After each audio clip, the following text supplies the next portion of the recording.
我们在坟场发现了他的身影。哦，那家伙终于敢现身了。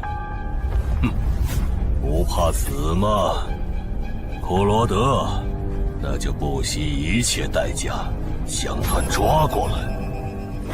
遵命。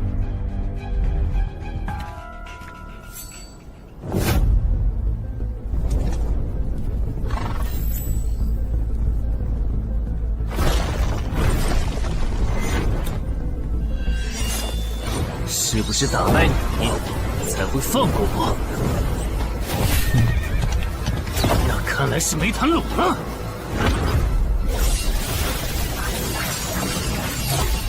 这下躲不掉，也来不及格挡。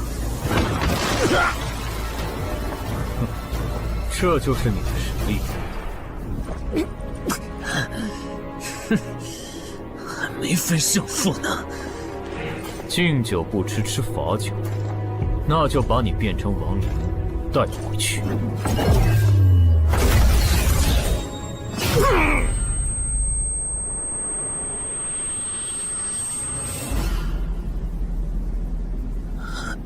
认输吧。做梦。王不灵。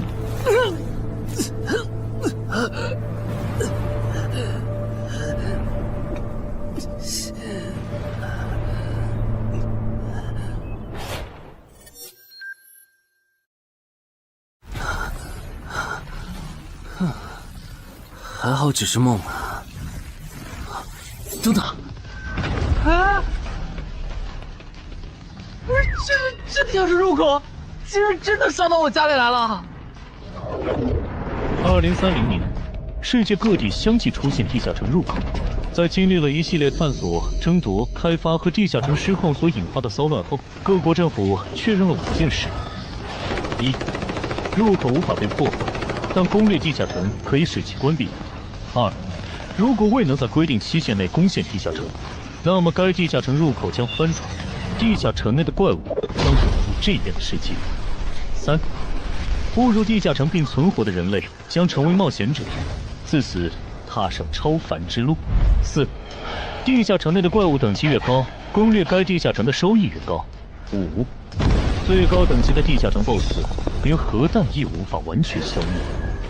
过去10年，地下城入口逐渐被公众所接受，有关地下城和冒险者的情报也被允许逐步公开给公众。冒险者周刊报道显示，冒险者人员十分稀缺，但却人均千万富豪。这一消息令冒险者这一职业变得非常受欢迎。对普通人来说，冒险者就是一步登天的门票。所以你过去3年的冒险家生涯，为你赚取了超5亿的财富。当然，对于刚刚成为传说级冒险家的我来说，这只是个开始。但少有人知道，每一位高等级冒险者的背后，都有许多普通冒险者和无辜平民的牺牲。而我们的主人公陈海，恰好是知晓这一秘辛的少数人。你还真是给我出了个大难题啊！能让人一夜暴富的地下城，可对我来说也没啥用啊。毕竟我又不缺钱，而且我记得地下城的死亡率好像很高，搞不好我会死。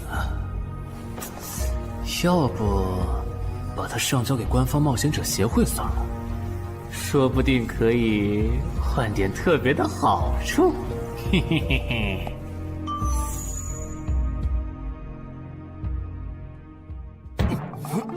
谋杀岛慢。但放这也不是事啊！时间一到，入口翻转，怪物全跑出来，大家都得遭殃。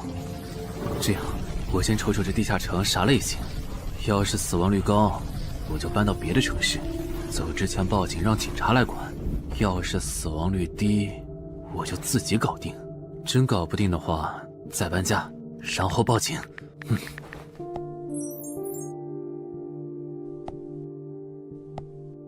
嘿，运气不错，是 Level 2的狩猎型入口。地下城入口的等级可以靠入口的规模判断，陈海家的入口太小，只能是入门级。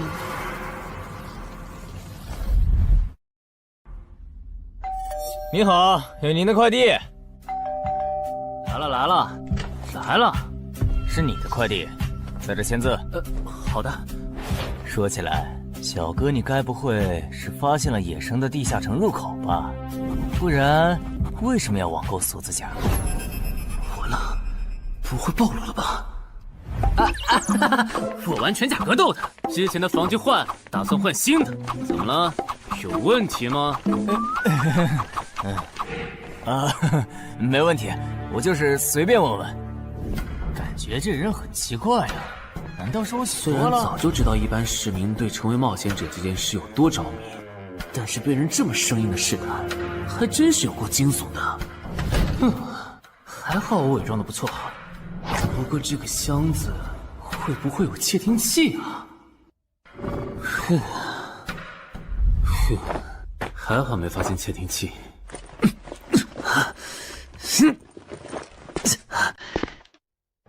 忍住，还有胸口也有一点点闷。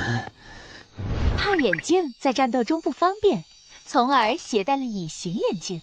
没有防身武器，就在附近消防器材店随便买了把消防斧。啊，锁起来倒是不影响，还行。那么，出发吧。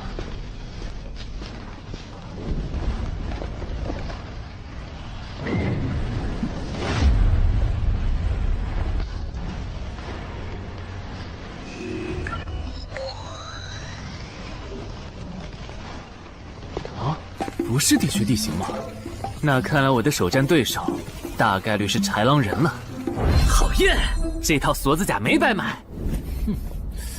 说起来，根据官方提供的情报，新人进入地下城后会激活冒险者面板，脱离条件也会出来。我的呢？来了。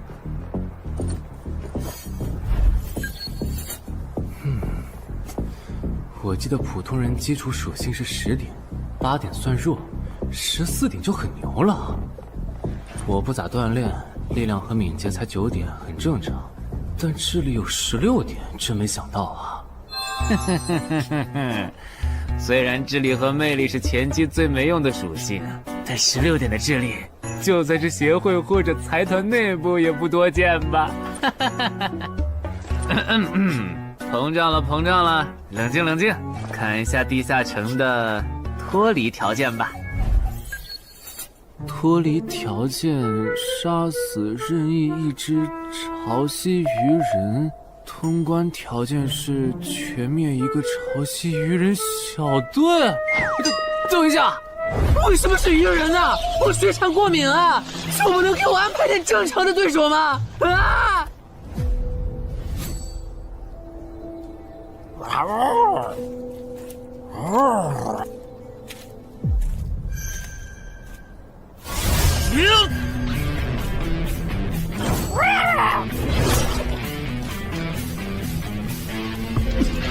不是吧？这都被躲过去了。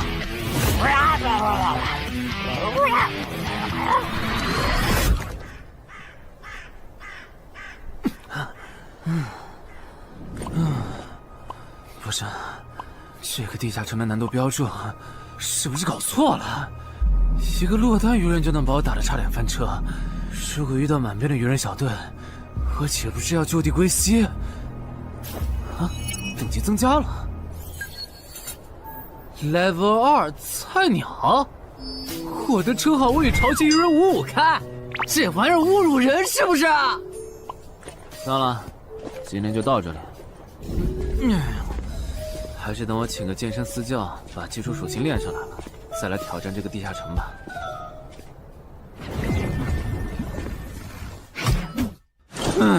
累死我了，半年的运动量都干出来了。又咋了？哦，任务结算呢？我记得地下城的任务结算好像也能爆出奇物的。嘿嘿嘿，我的要求也不是很高，给我瓶加属性的秘药就行。菜怎么了？谁还不是从菜鸟过来的？气死我了！罢了罢了，有总比没有好。让我看看这个保温杯有啥功能。该物品每天可以凝聚500毫升纯净水，可升级。这垃圾东西谁要啊？气死我了！你好，我预约了安教练。哈，您就是陈海先生吧？安教练已经在 VIP 室等您了，请跟我来。好的。没想到东山这样的小地方，竟然也有专门为新人冒险者和冒险者候补提供塑身服务的健身教练。冒险者的6大基础属性中，力量、敏捷和体力是可以通过锻炼得到显著增长的。这一年的健身费也太贵了，都和我一本新书的版税差不多了。不过只要能让我的身体素质在短时间内得到显著提升，陈海先生，这点钱就花得值。陈海先生，您之前有过健身经历吗？没有。那为什么要花这么多钱请安教练？新手打基础的话，请普通一点的教练就够用了。还是说，陈海先生，你已经成为了新人冒险者，比较赶时间？这旁敲侧击的，还真是够直接的。哼，有条件的话，那肯定要请最专业的，以冒险者为目标，普通教练不能算是好的选择。这样啊？我总不能和你说实话吧？那您应该能和安教练聊到一块儿去。东山市最好的健身教练会是啥样的？好紧张。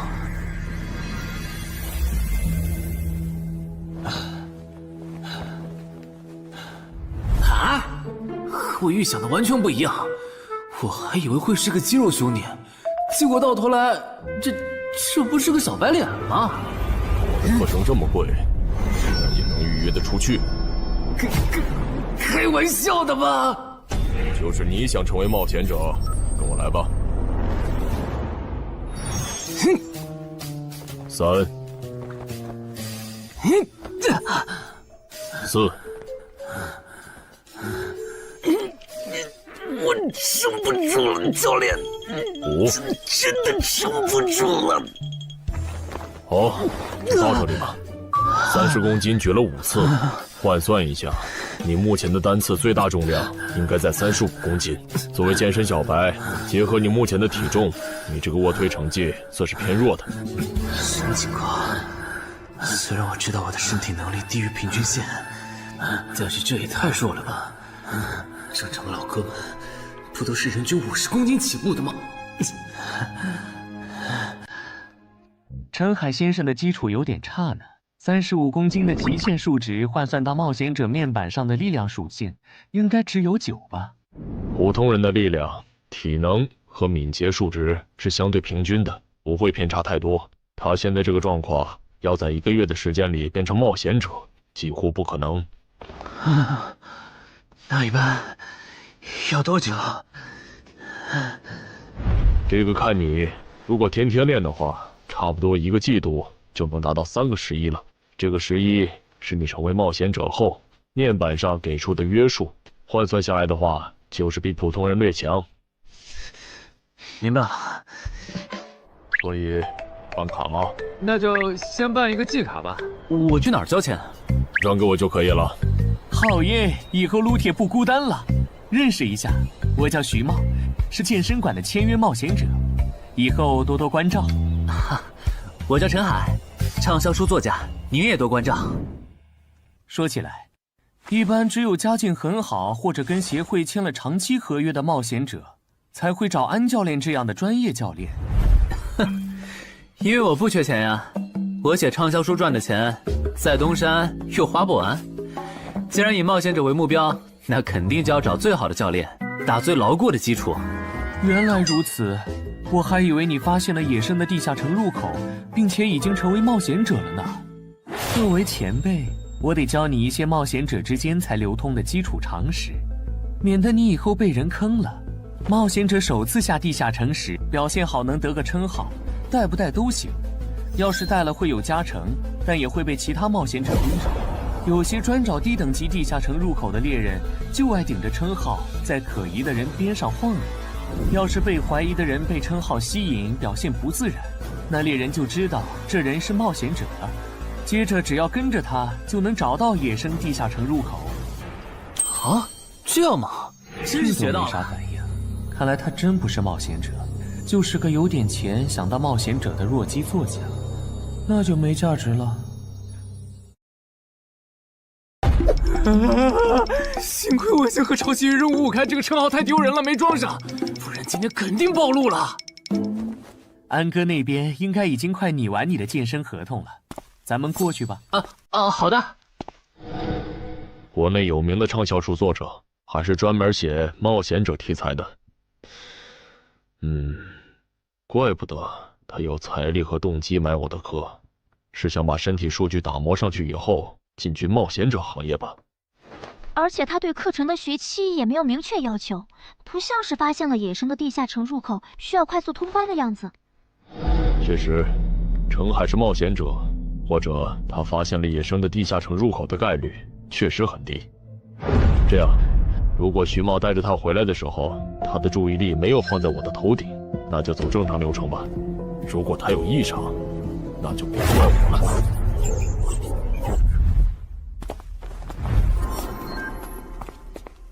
合同拟好了，你看完如果觉得没问题就签吧。好的。怪问，不是吧？连健身馆的3A 级教练也……这边。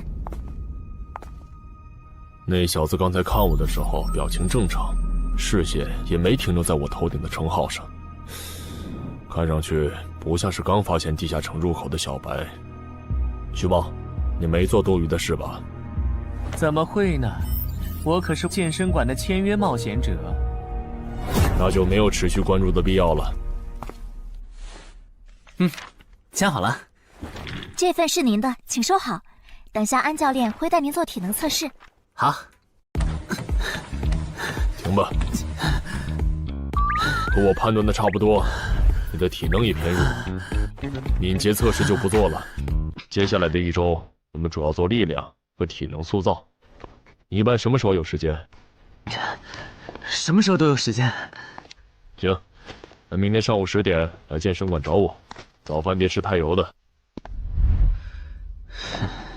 没想到国内规模最大的健身机构竟然会干这种勾当。依靠对新人冒险者和冒险者后补的身体塑造业务来钓鱼，如果我今天的演技再差一点，就要被他们瞧出问题，吃干抹净了。怪不得东山这种小地方会有3A 级教练常驻，恐怕全国各地……等等，这样看，所有和冒险者沾边的服务应该都有坑，包括我买的锁子甲。还好我当时觉得在同一家店购买防具和兵器的行为有点不打自招，不然网购锁子甲的时候就暴露了。看来我还是低估了冒险者这个职业的潜在风险。得调整一下计划了。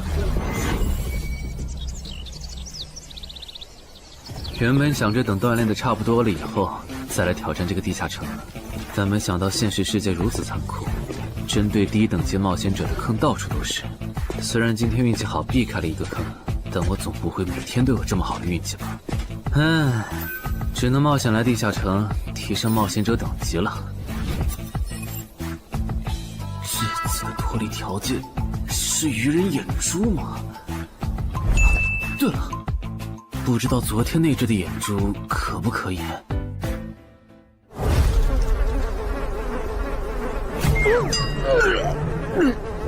早都被啃光了呀！看来这附近有类似野狗的生物。不过好在眼珠还在。好耶！今天可以不用战斗了，等下只要记录一下这地下城的地形。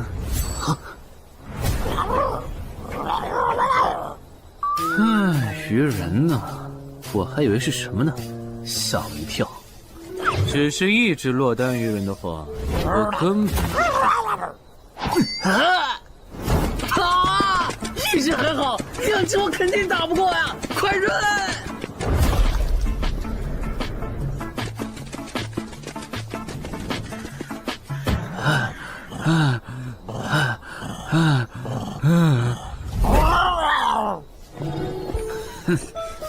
你都死到临头了，还这么嚣张，没发现吗？你和你的同伴跑散了。哼哼，现在换我来进攻了。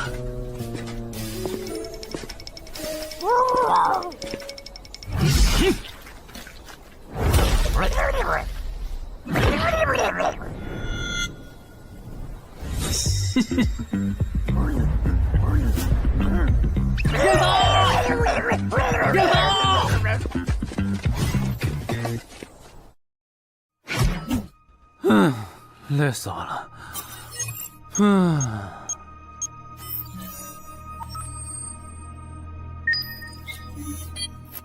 是吧？这次的评分明明更高，为什么反而没奖励啊？入门级地下城的暴率原来这么低吗？不过如果其他冒险者也是这个情况，那么他们是怎么赚到钱的？还是说有什么常识是别人知道，但我不知道的？明天找机会去问徐茂和教练。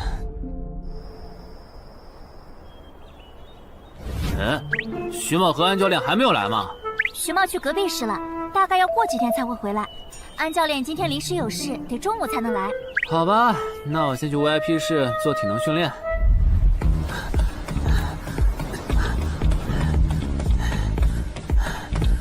我外出的这几天，他都是这个训练强度。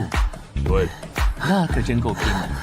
这样看，用不了多久，他就能把力量和敏捷提升到11了。对，如果他能一直保持一个基础下来，力量、敏捷和体质恐怕都能到12。说起来，教练你就没考虑过把他吸收进健身馆吗？这种有钱又有行动力的好苗子，只要不出意外，以后绝对能成为中间冒险者。你回来之前我就问过了，但被他拒绝了。他想通过黑市的路子成为冒险者，然后当独狼。陈海，你这也太拼了，练这么猛很容易受伤的。还是说你打算今年就成为冒险者？能尽早成为冒险者，肯定要尽早。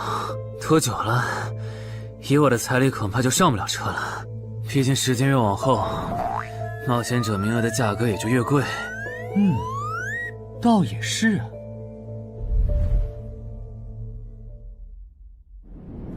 算上前天安教练的招揽，我大概可以肯定，徐茂和安教练已经排除了我拥有入门级地下城入口的可能了。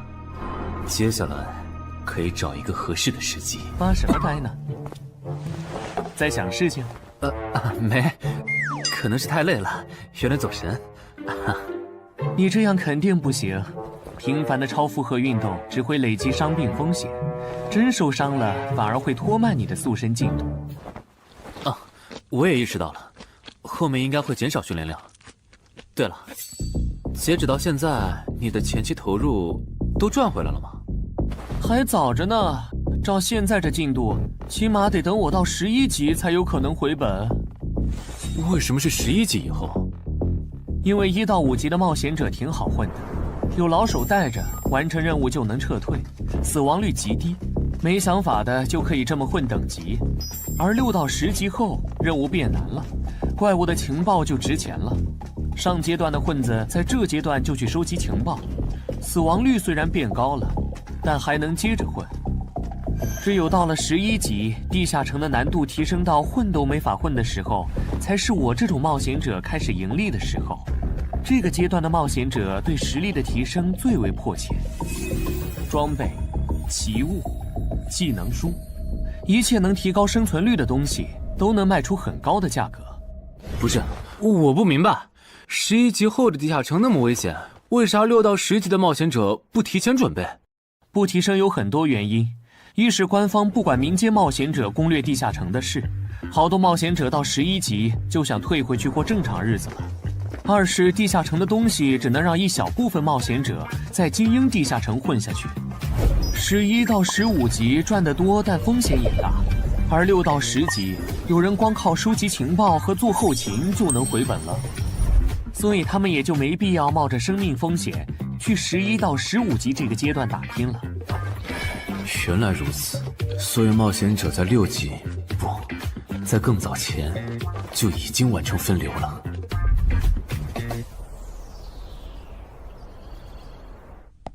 哼，真是学到了，怪不得我在论坛上很少找到有用的情报和攻略，原来有很多人靠卖靠谱攻略和情报赚钱。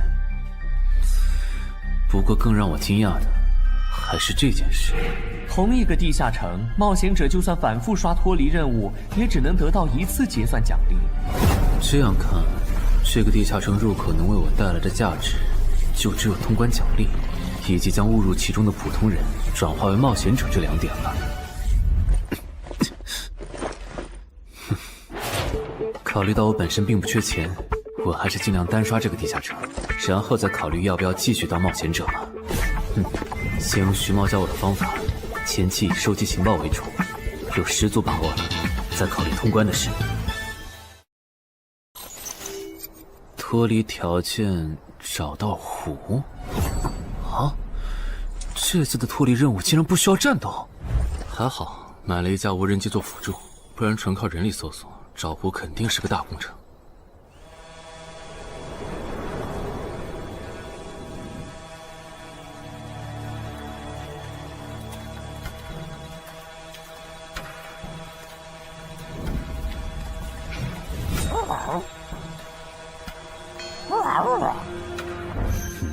这是什么？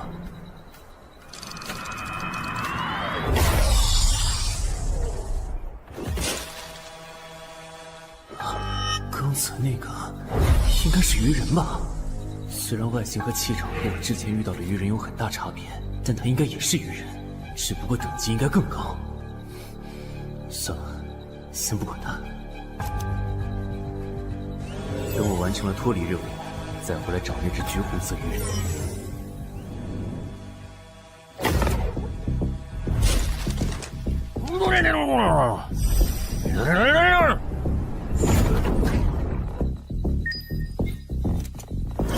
找到了。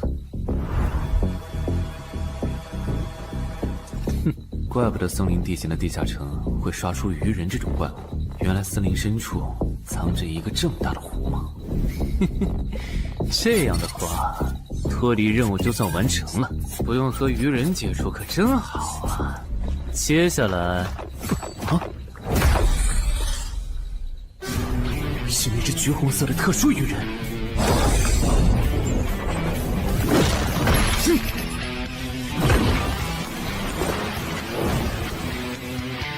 幸亏我刚刚反应快，不然可就重伤了。不过我新买的无人机的遥控器，我的心在滴血啊！不对，现在不是想这些的时候。这只鱼人的速度太快了，我必须慎重对待。啊！1只、2只、3只、4……哼！好险！这情况，这个人怎么还没死啊？如果不是穿了锁子甲，我这条胳膊估计就废了。这家伙真的是新手级冒险者会遇到的对手吗？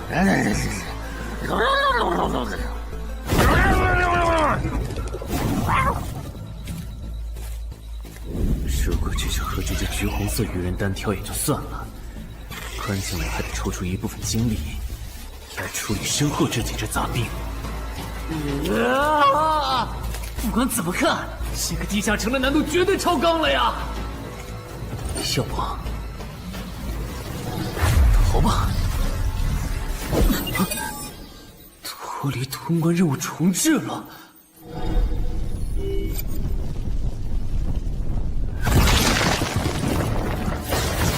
我说全岁，你这样很像是在虐尸出气，有吗？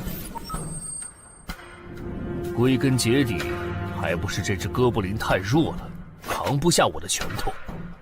能扛住才怪呢！明明只是 Level 5，却有着不下于 Level 9冒险者的综合实力。你这样的怪物，在入门级地下城里，怎么可能会遇到对手嘛？有的哦。如果我能遇到传说中的 bug， 那就能在低等级地下城里遇到下一阶段才能遇到的强力怪物。只要能从他们手底下活下来，我就能拿到补偿奖励奇物升级券。到时候我成为传说级冒险者，就更有戏了。果然，我和你们这种明明还只是 level 5，但眼光却已经放在传说级冒险者上的怪物，是真的合不来。不过，奇物升级券和它的获取方式，无论怎么看，都只是博人眼球的谣言吧。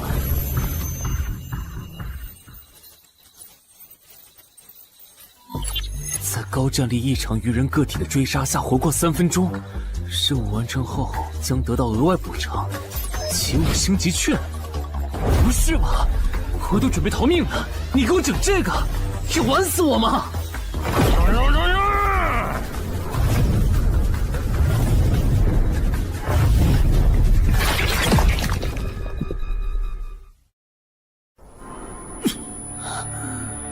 我这算是逼上绝路了吧？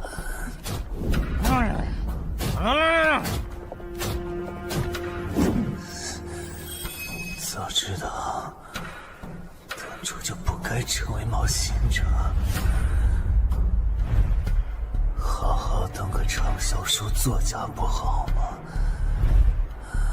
虽然嘴上这么说，但我其实很清楚，这些年因为写冒险小说的缘故，我一直对地下城有向往，向往自己成为冒险者，体验那紧张而刺激的冒险者生涯。是的，虽然我怕死，人怂又不能打，但我的冒险人生绝对只过于此。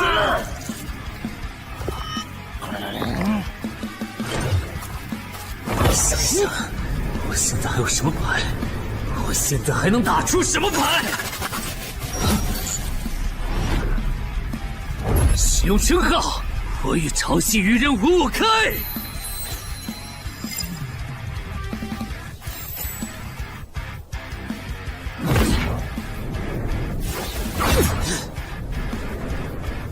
身体变轻盈，力量也变强了一点。不止如此，这些鱼人的动作也变得迟缓了许多。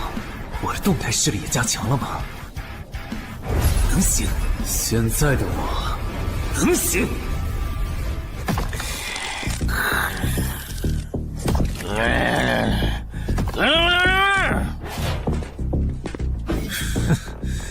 没想到高级鱼人说的话，我竟然能听懂。就剩你了，头目。我是干掉了这只下级士兵，别再得意忘形了啦！我知道的，即使身体能力获得了大幅度提升，穿上这一层锁子甲的我，依然不具备能和这只橘红色鱼人拼速度的可能。机会只有一次，利用鱼人直线攻击和我头部暴露的弱点，对方的进攻方式、路线和目标都已确定。我要做的就是舍弃头部的防御，用它做诱饵，争取到一次以伤换伤，重创对方的机会。如果这一次机会我没有把握住，那么吃到教训的他，必然不会再给我翻盘的机会了。这种生死皆在一瞬间的体验，真让人血脉喷张，沉醉其中，无法自拔。就是现在！我这不是挺能干的吗？不可能，真的！开什么玩笑？我居然会被这种弱者可恶！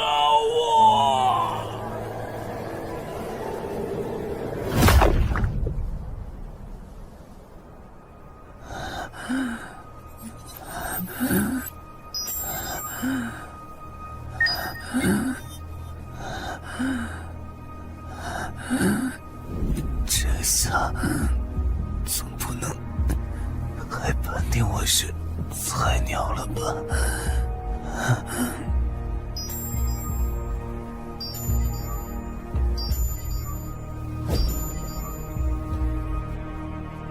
平平无奇的保温杯吗？对，平平无奇保温杯。使用起物升级券。啊！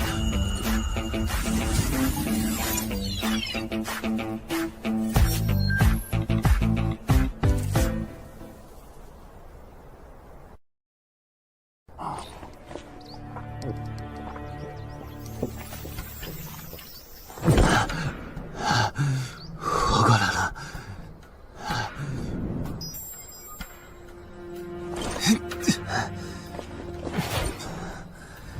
已经愈合了。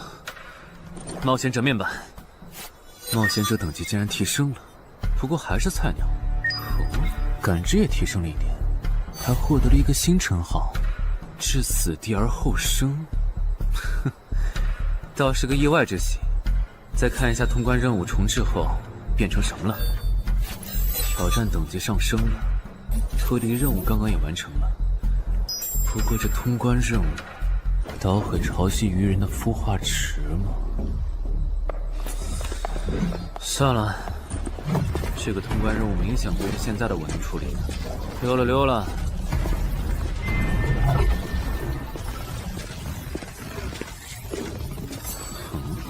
是错觉吗？怎么感觉这个地下城入口变大了？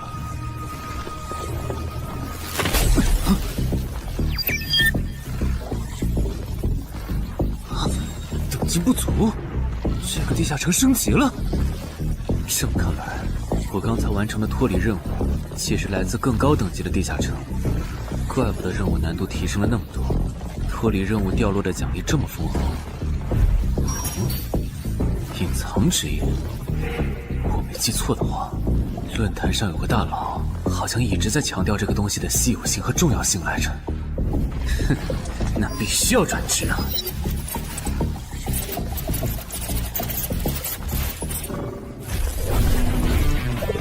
啊，什么情况？感知竟然提升了，死亡行者也算是新职业了。越接近死亡的话，属性点提升就越大，可以1至4点。啊，刚刚啥玩意儿？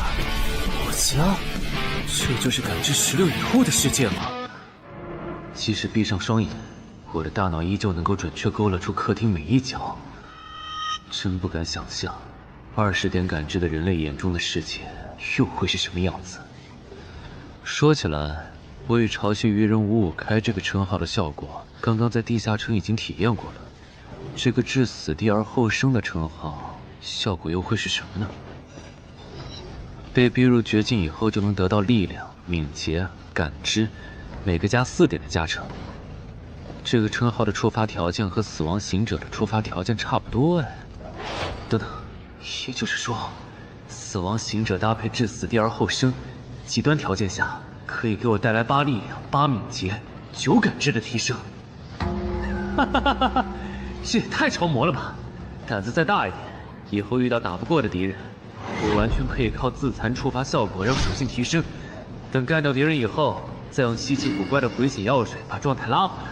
而且回血药水的用处也不止于此，有了它，我再也不用担心健身过度肌肉拉伤了。反正每天都能回一次血，完全可以想怎么练就怎么练。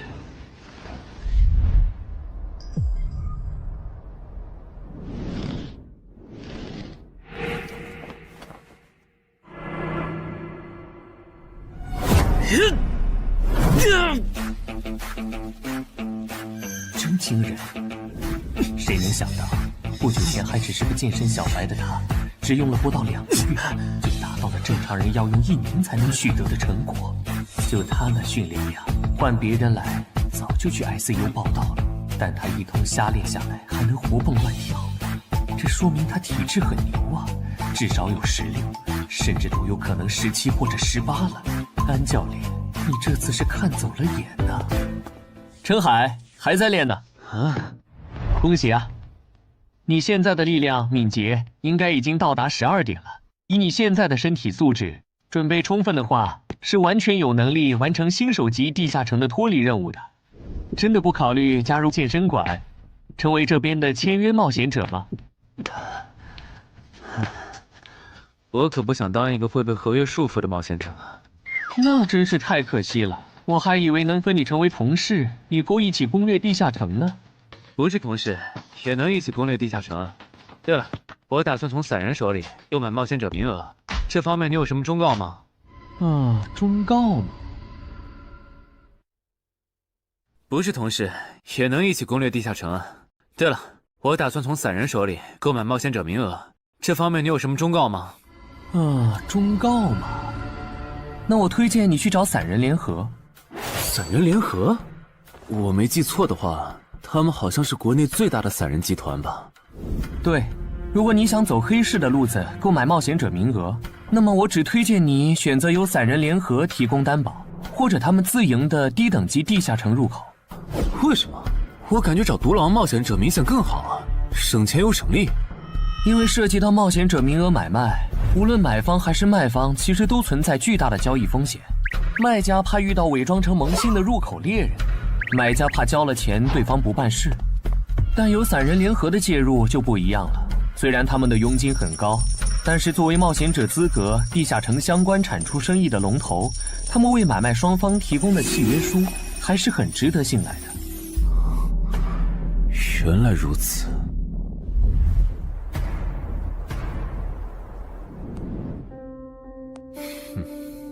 查了一下，整个漳州只有云霄市的这个老廖稍微靠谱点，找了散人联合做担保。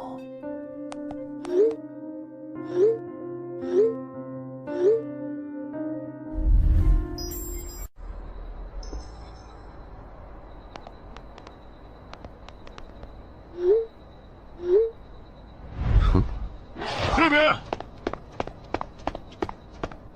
云霄老司机。没错，你就是爱写作的东山市民吧？你好，就差你了，快跟我来。签完契约书以后，我好带你们去地下城。好了，契约的内容分3项：一，交易完成前尾款将由我方承担；二，双方都不能做出违反安全协议的行为；三，不能向任何人暴露此地下城入口的具体位置。诸位对契约内容有疑问吗？没有。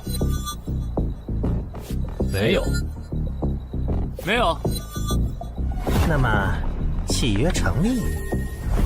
手臂在发光哎！哟，好神奇啊！好了，我的工作完成了，希望以后还有机会为诸位服务。等下大家再跟我走一段路，我带你们去地下城入口。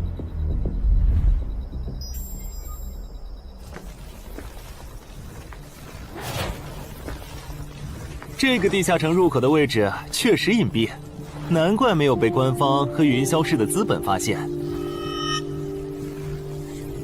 好了，大家排好队，按顺序进入。我先走一步，给大家带路。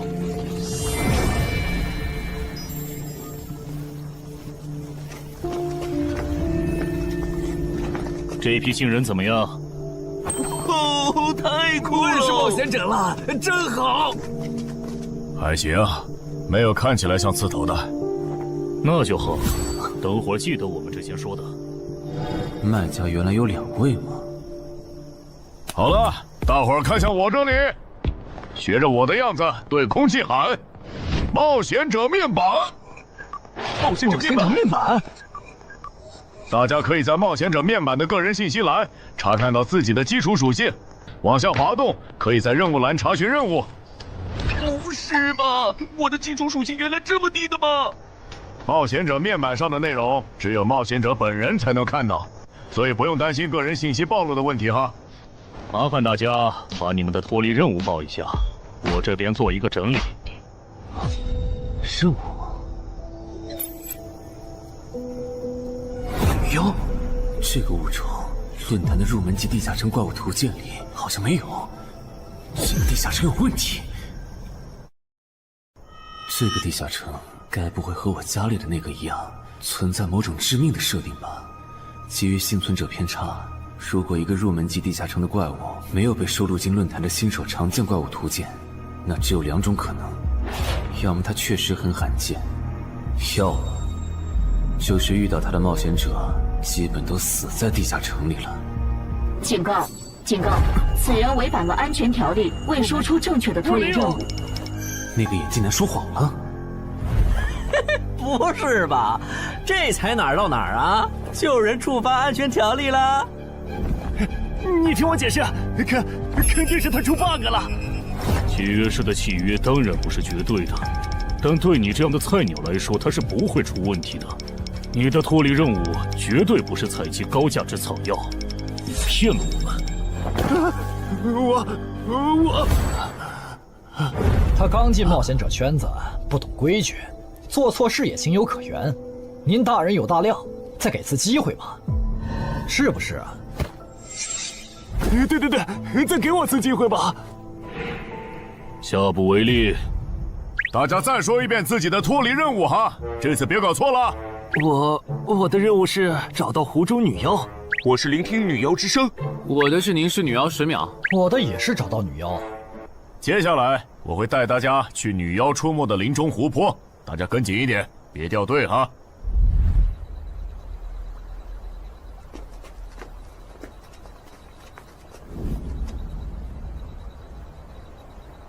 冒险者面板。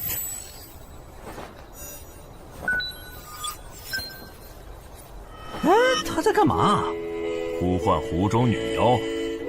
他怎么知道这样做可以召唤湖中女妖的？这就涉及到商业机密了。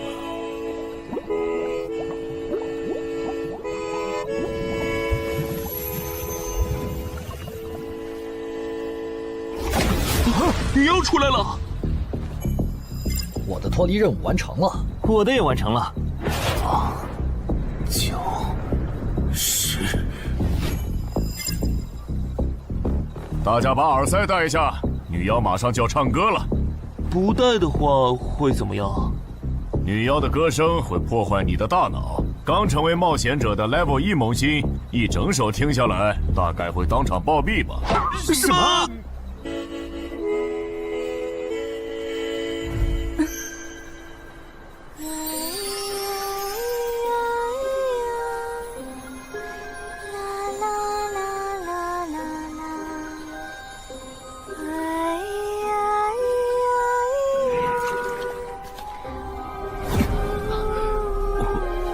被醒了，就听了这一小会儿吗？还好我戴了耳塞，歌声听得不真切，不然恐怕已经死掉了。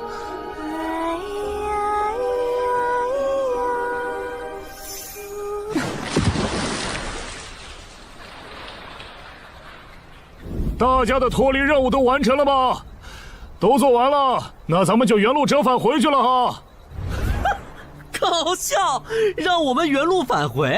来之前我已经查过了，地下城里的植物和矿产都是很值钱的。你这么急着赶我们走，不会是想要独吞这个地下城的产出吧？我们可是付了钱的，为什么不能在这个地下城采集高价值草药和矿产来回血？等一下，咱们的契约书里可没有这条。但也没有不准我们完成脱离任务后采集高价值草药和矿产的条例吧？原来冒险者还可以在地下城内采集草药和矿产的吗？你不知道吗？其实大部分冒险者并不具备通关能力的，他们主要的盈利方式就是搬运地下城内的物资和收集怪物情报。你是觉得脱离任务已经完成了，我们又碍于契约不能对你出手，所以可以发难了是吗？不然呢？真是笨蛋。但有一点你没考虑到，那就是我并没有和你们签订契约啊。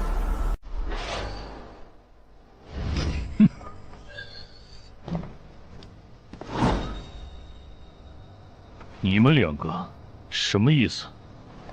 没什么，单纯看不惯而已。我觉得这位朋友的理由其实挺合理的，只是一些药草和矿产，没必要那么计较吧。但是基于契约文书第1条的话，如果有人死亡，我们就拿不到尾款。你可以保护我们啊，作为回报，我们可以将采集到的一部分物资分给你。不好意思，我们并不想冒这个风险。真的只是因为不想冒这个风险吗？难道不是因为这个地下城藏着别的秘密，你们怕我们发现它吗？我明白了，你不是新人冒险者，你是奔着通关任务来的。老六，你应该能感受到吧？咱们之间谁更强？可恶！地下城让给他们，我们走。啥？你等等我呀！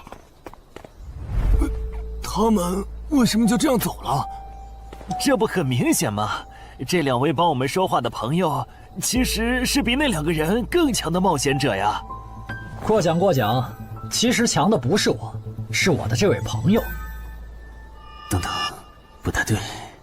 3人联合的契约师不会蠢到让假装萌新的冒险者轻松找到契约书漏洞，这不符合逻辑。大家可以自行选择，接下来是单独行动，还是跟我们一起行动？单独行动的话，你们的收益可以独享；如果跟随我们一起行动的话，通关奖励我们要1半。1半？这么多？这就多？你没仔细听吗？是通关奖励的1半。这2位资深冒险者的目标是通关。新人冒险者的通关率一般只有10%，甚至更少。就算分出去1半，我们也领先了90%的新人冒险者。大叔，你别得了便宜还叫委屈啊！所以这其实是好事。对新人来说，第1次通关时间是重要分水岭。新人冒险者越早拿到通关奖励，未来的冒险者之路就会越顺畅。那就是说，就算我只拿到1半的通关奖励，也会比绝大多数同等级的冒险者要强吗？如果你没有浪费这些开局资源的话，确实是你要强一点儿。请让我也加入你们，也包括我。我也要。那帮没良心的，签契约书前都说好了，只涉及脱离任务，其他不包的。任务一完成，他们就变脸了。差不多得了，都走了这么远，他们不可能再跟着了。你不用演了。哦。嘿嘿，不过你这次演技提高了不少嘛。刚才我一度以为你打不过那个顶着战斗专家称号的冒险者来着。我确实打不过他。啊？不过他也很忌惮我就是了，要不然不会用劝退的方式赶我走。原来如此。那你觉得他们能通关吗？可能性太低。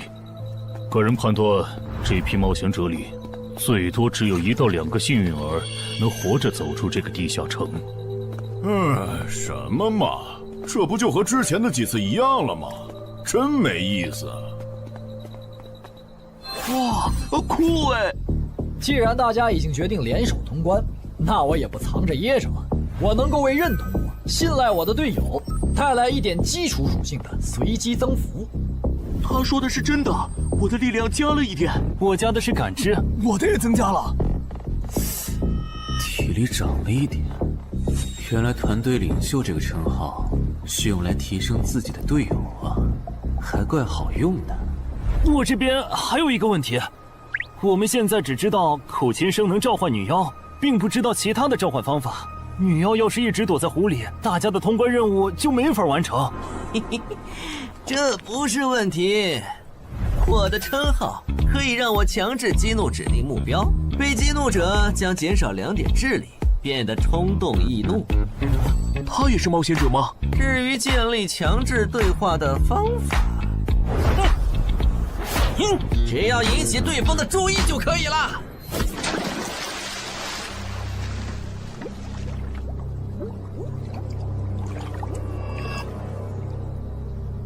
蠢货，你过来呀！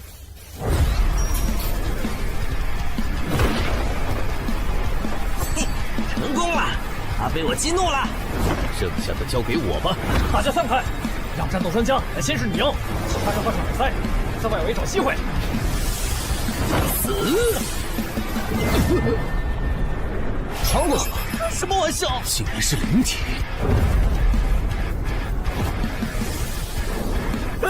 等一下！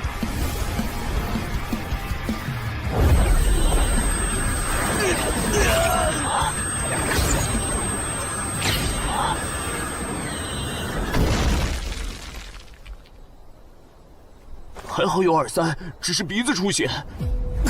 不是吧？这个女妖原来是个妖魂！娘，有把握吗？有，但是会比较费时间。上一个地下城刷出来的僧侣之拳应该会有效，但熟练度还没上去，打起来会很慢。慢就慢了，这只女妖应该没有其他攻击手段，对我们的威胁很小。我有预感，这个地下城的通关奖励会非常丰厚。哼，愚蠢的选择。等等，你先别走。不是吧？10万个人里都不一定能出一个的感知16点的人，竟然让我……你为什么觉得他们的选择是有问题的？使用称号，他们当我不存在。真晦气！喂，你搁这对空气自言自语什么呢？不是，我刚才……不是没人吗？幻觉吗？有东西过来了！什么东西？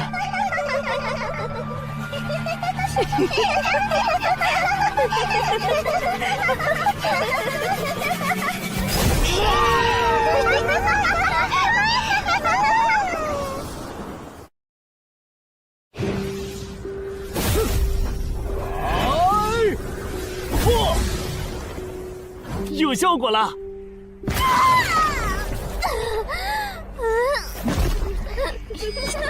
什么声音？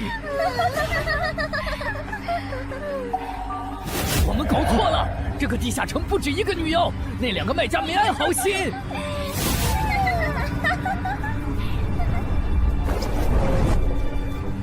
不是吧？这也太多了！不行，这个数量耳塞已经没用了。还傻站着干什么？跑啊！为什么总是让我遇到这种事？天和子爷那时候是，现在还是。看在你老婆和女儿的份上，我觉得应该放过你。谁叫我最喜欢看别人抱憾终身，活在憎恨和痛苦中的样子呢？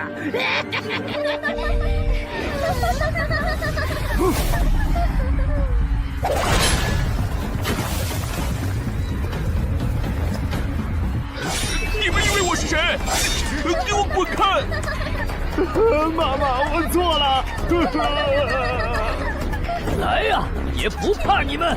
来呀！被摆了一道啊！怪不得那2个入口持有者的契约没限制3级以上冒险者进来，原来是想引4到5级的冒险者来通关。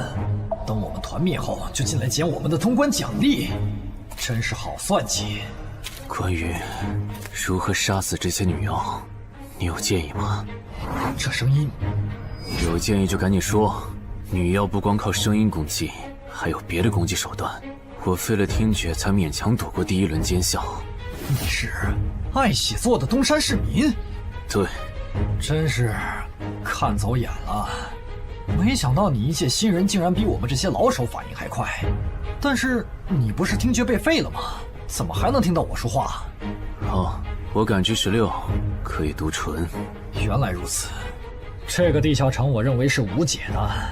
那些女妖能免疫一切物理攻击，老实说，这根本就不是正常4到5级的冒险者小队能处理的。哦，所以你也没有办法。还有一个办法，除了僧侣之拳，阿良还有一名被僧侣祝福过的神油，涂抹长剑后，应该也能伤到那些女妖。不过，这也就给你能伤到他们的力量。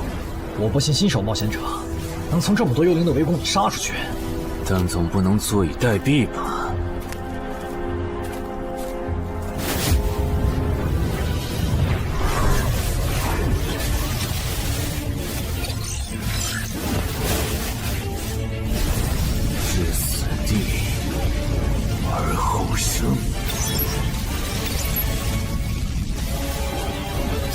能听到吗？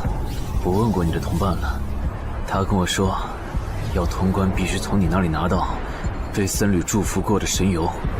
通关吗？能帮我拿一下吗？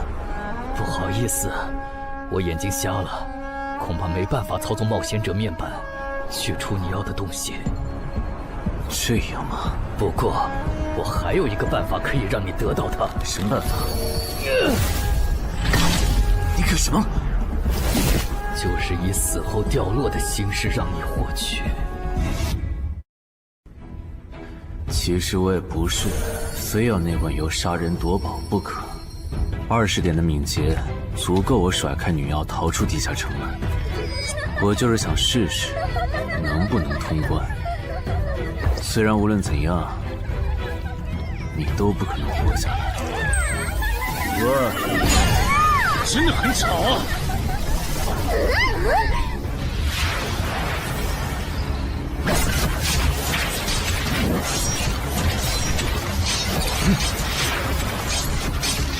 对邪恶生物伤害加0点，那么开始反击吧。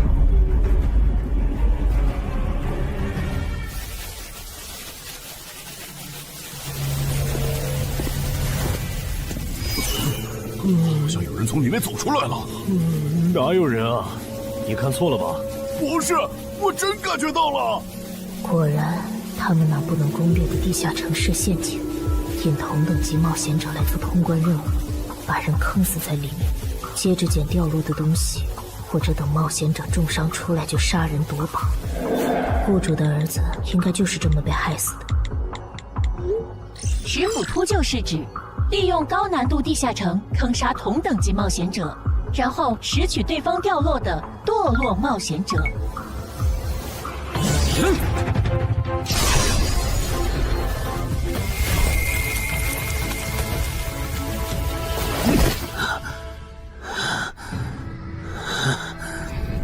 好险！如果再多几只女妖，我恐怕就要被逼出回血药水这个点牌了。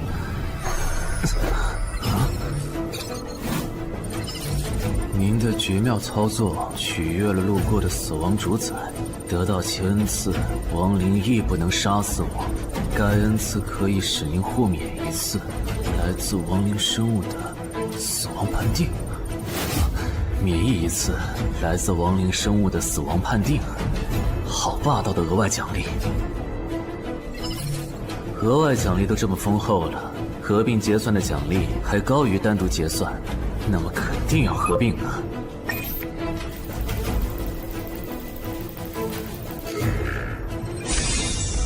哼，果然，除了稀有级奇物和新称号以外，还给我报了2个专属技能。这个地下城的奖励太丰厚了，难怪它的难度如此超标。爱写作的东山市民，你还活着吗？怎么没声音了？哼，差点把他给忘了。你现在感觉如何？能站起来吗？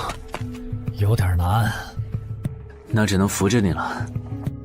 其他人是不是都死了？胖子、四眼、大叔，还有你的2位同伴，都死了。你应该不是第一次进入地下城吧？哼，我还以为你不会主动说破呢。如果我说我能保守秘密，并将我得到的奖励作为酬劳全部送给你，你能不能不灭我的口？但你死了，同样可以保守秘密。那你就得不到我的通关结算了。而且，云霄老司机和他的同伴肯定在地下城入口附近蹲幸存者。我可以帮你吸引他们的注意力，相信我，让我活着走出地下城，对你来说是最有利的选择。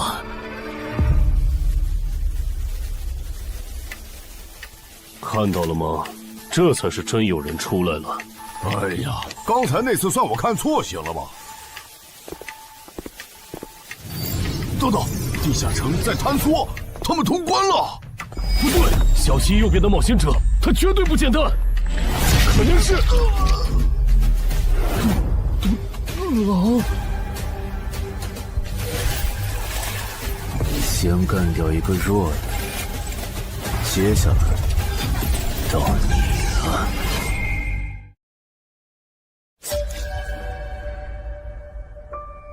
东山市民，你好大的胆子！不是吧，不是吧？不会真有人觉得自己坑完人不会被报复吧？呵呵，这么霸道的吗？闭嘴！哎呀，我好怕呀！你这家伙，找死！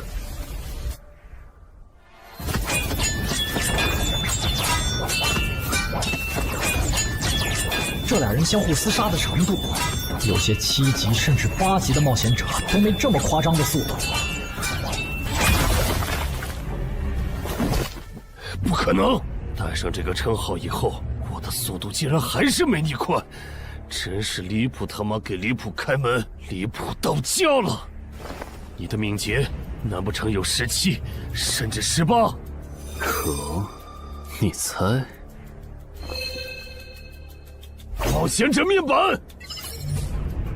哼，不比速度了。不比了。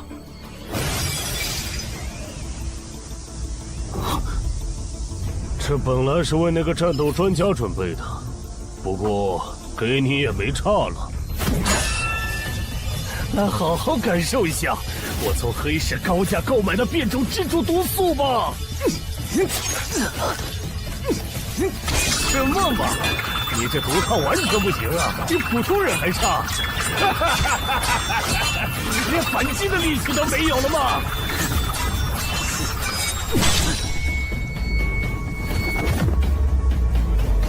太慢了，太慢了！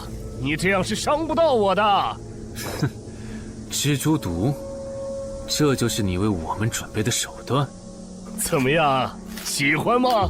作为7级地下城蜘蛛地穴的特殊产出，可以极大的削弱低等级冒险者的力量、速度和体力。迄今为止，因为他而败在我手上的5级冒险者已经有4个了，而你将会是第5个。然后呢？你应该不只准备了这点手段吧？全都亮出来吧！哼，不会吧？难道这就是你的全部了？当然不止这些。佩戴了毒素携带者称号的我，呼出去的气体、身上的汗液和血管里的血都是带毒的。和我僵持的越久，你中的毒就越深。这战术太吓人了，在6级以下几乎是无解的。我明白了，是我高看你了。我还以为你藏着什么大招呢。关闭技能，与死亡共舞。不可能！怎么还有这么快的速度？你猜？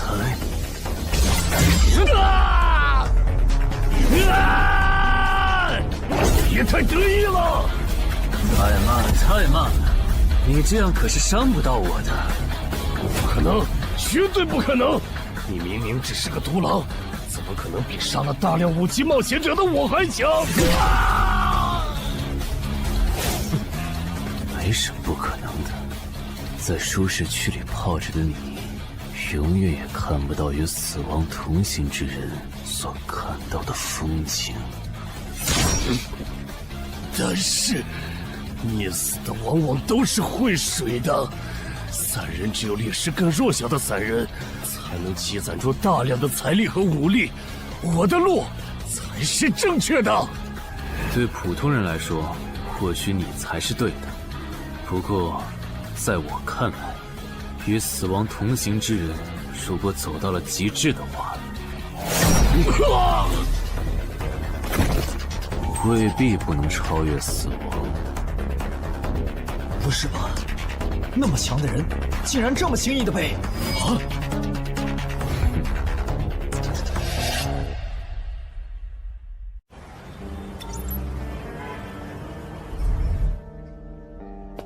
你这运气也太差了吧！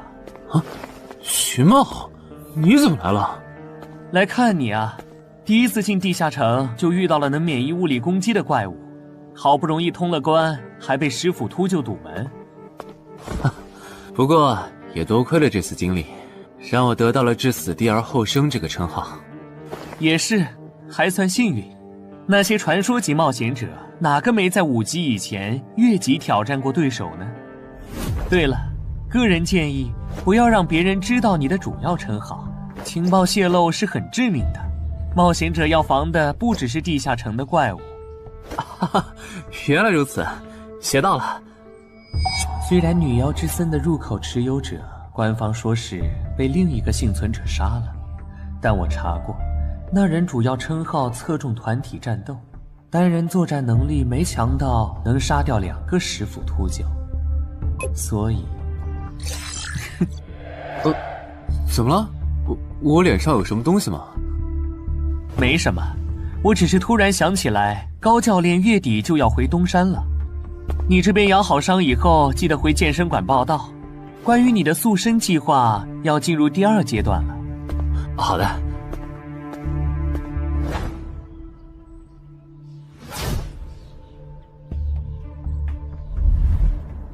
你不打算做攻略型冒险者了？没错，这次地下城经历让我明白，我没当传说级冒险者的本事。与其在这阶段的地下城拼命，还不如到6到10级的地下城多弄点钱，然后就隐退。哎，不过你和我不一样，你有成为传说级冒险者的潜力，但前提是你得改掉独狼的习惯。为什么这么说？独狼玩法在10级前的地下城能提高任务结算评分，多拿奇物、称号和技能，但11级到15级的地下城难度大增，光靠个人根本过不去。如果你想成为传说级冒险者，10级前就得组建自己的攻略团队，不然在11级到15级时，要么会掉队，要么就会被官方财团收编，就没机会再往上提升了。团队嘛。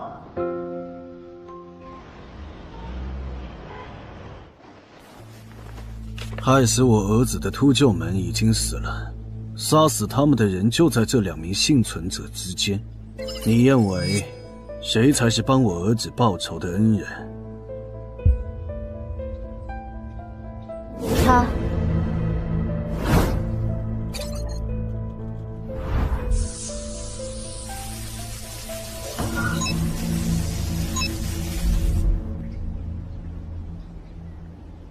小矮，你就是女妖之森的通关者程海吧？我们对你在女妖之森得到的通关掉落很感兴趣，你开个价吧。不卖。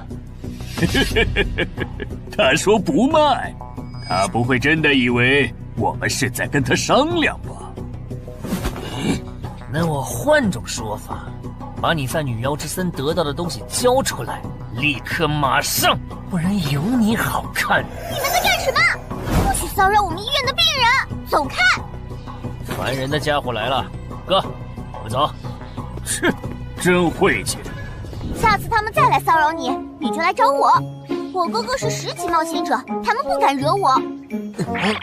谢谢。不，该说谢谢的人是我。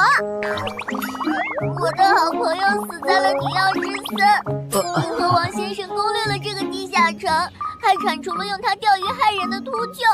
原来还有这么一层关系啊！我和我死去朋友的家人都想感激你。总之，这是地下城暴走后的随机拉人现象。怎么还会拉我呀？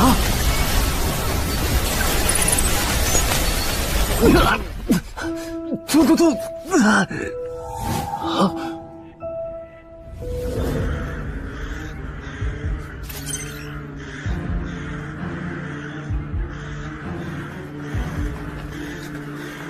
大家不要惊慌，我们只是被拉入了翻转后的入门级地下城。不是吧？我就来医院看个牙的功夫，怎么就被拉入地下城了？现在请大家跟我一起打开冒险者面板，确认你们的脱离任务。展开面板。5级的生存类地下城，哇，这次可能要死很多人。云霄市医院发生入门级地下城翻转现象，有20人因此凭空消失，周德也在这20个人里。情况如何？失踪人员名单已经整理出来了。被卷入地下城的一般民众有17人，冒险者3人。我们还找到了失控的地下城入口。不过什么？你的脱离任务和通关任务是什么？消灭10具骷髅士兵，存活1小时。你的呢？我的也是。那看来大家都一样。老弟，咱们的脱离任务难度和他们的不一样啊。还有那个叫陈海的小子也被拉进了这个地下城。正常，生存类地下城的脱离任务是根据挑战者实力的强弱划分的。至于那个叫陈海的，等咱们做完了脱离任务再去找他。那个，大家听我说，这个地下城非常危险，请大家捡起地上的兵器，3到5个人为一组，凑齐脱离条件以后，尽快离开吧。完成脱离任务以后赶紧离开？你算老几啊？在这指挥本大爷？说不定是人家想把咱们忽悠走了以后，独吞地下城的宝藏呢。不是，这个地下城真的很危险。这俩蠢货脑子有坑吧？对地下城的危险没有认知也就算了，还在这带节奏。这位先生是非常强大的冒险者，他前几天刚通关了一个难度非常高的地下城，还和同伴联手除掉了10府秃鹫。真的假的？就是锦城家园那栋烂尾楼，听说害死了好几10人。哦，想起来，请大家相信他的判断。这个护士干嘛一直夸我呀？好烦呐！不过好在效果还行，能引起这些新手的重视就好。等一下，如果这个地下城真的那么危险，那你觉得就凭我们这些普通人，真的有能力完成脱离任务吗？先不说消灭骷髅士兵有多难，就按你说的，3到5人一组去猎杀骷髅士兵，最后肯定是青壮年组队，老弱被抛下。请问，你考虑过被剩下的人的死活吗？有道理。分开行动的话，士兵听起来就很大批骷髅士兵，那就死定了。很多人就是因为单走，才被地下城里的怪物杀死了。姐夫说的没错，被拉入地下城后，一定要拉拢人心，来拿到话语权，再利用话语权来强迫冒险者当我的保姆。能通关高难度的入门级地下城又如何？当你开始在意这些渔民死活的时候，你就注定得当我的保姆了。你们能信任我吗？那跟我走吧，我带你们去完成脱离任务。好的。谁允许你们走的？作为在场唯一一个有地下城攻略经验的冒险者，你难道不应该留下来保护我们吗？对呀，能力越大责任越大。我看他就应该帮我们把脱离任务给做了。对，送佛送到西嘛。第一，我不是官方冒险者，我没有义务来保护你们的安全。第二，不要对我道德绑架，不然我真的不介意走之前打断你的腿，把你留在这里自生自灭。这人怎么这样啊？保护老弱不是最基本的道德吗？活该他不是官方冒险者，看来道德品质不过关。你们干嘛去？我觉得那个人说的很对，既然通关任务是存活1小时，那肯定是越往后越危险。对普通人来说，早点完成脱离任务离开这儿才是最优解。不走留着被你们道德绑架，免费当保镖吗？我们又不是傻子。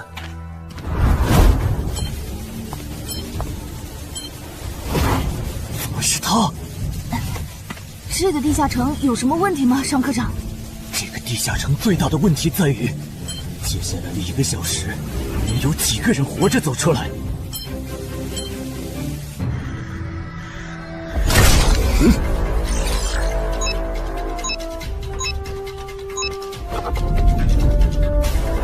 你们就学我刚才做的，用剑去砍那些骷髅士兵的颈椎。那你呢？又来了！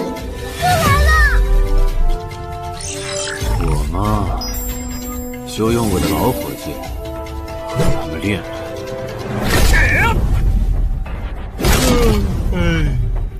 打完这批记得换班啊，老哥。好嘞。骷髅士兵不刷新了，看来并不是无限的。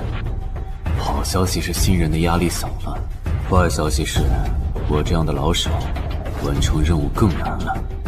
这周围的骷髅士兵被咱们刷光了，换地方吧。受伤的人往后退，剩下的2人一组，交替清理从地里爬出来的骷髅士兵。再战40分钟，大家就可以回家了。好，亏我之前以为当冒险者有多难，结果就这儿啊！是啊，这些骷髅根本就没有那个老手渲染的那么危险。等这次结束，你也是个有名的冒险者。这些骷髅虽然弱，可不代表这地下城难度低。正相反，骷髅越弱，越说明地下城有极厉害的 BOSS。更让我烦的是，这地下城怪物也太少了。虽然我以老弱不宜参战为由，劝退了近半的冒险者，但是分到我这的怪物才4个。最后10分钟，这地下城难度肯定飙上。要是接下来10分钟都没有新的骷髅士兵刷出来，我就得自己想法子凑够剩下的6个骷髅士兵了。脱离任务做完了？嗯。你呢？还差几个？8个。把机会都让给他了吗？那你先回去吧，我们继续刷骷髅。等做完脱离任务以后，咱们3个在外面集合。10年来没有一个人通关。不止如此，这个地下城的幸存者们也非常奇怪，几乎所有的都是新人。怎么会有这么奇怪的地下城？正常不都是冒险者越强大生存率越高吗？因为这个地下城有一个被称为强者坟墓的机制。同样的脱离任务，新人的难度只有老手的1/10。当新人完成脱离任务离开的时候，实力远超冒险者的地下城 BOSS 会主动追杀冒险者。好多老手都栽在这机制上。周德，快点察觉到，这个地下城的本质是谁最先完成脱离任务，谁才能活下来的竞速比赛。好心的冒险者哥哥，护士姐姐，再见。拜拜。再见。等下遇到的骷髅士兵，我多分给你一点。你先完成脱离任务，和他在外面会合。好的。有人完成脱离任务出来了。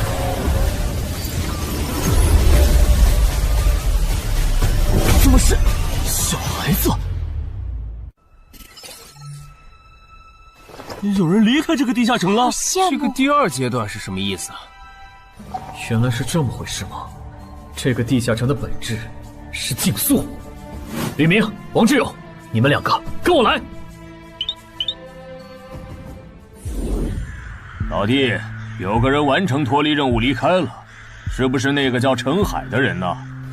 不可能，先不说他还带着2个累赘，光冒险者们要杀的100个骷髅士兵就不好找。那会是谁呢？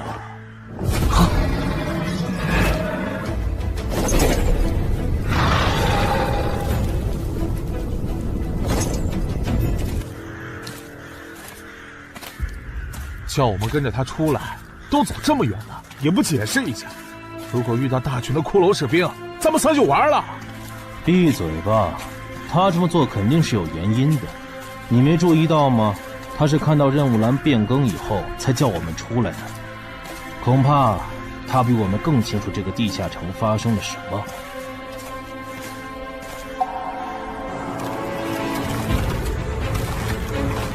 准备战斗！他们3怎么走得这么像咱们不来啊？周德当初就不该气走那个冒险者。脱离了。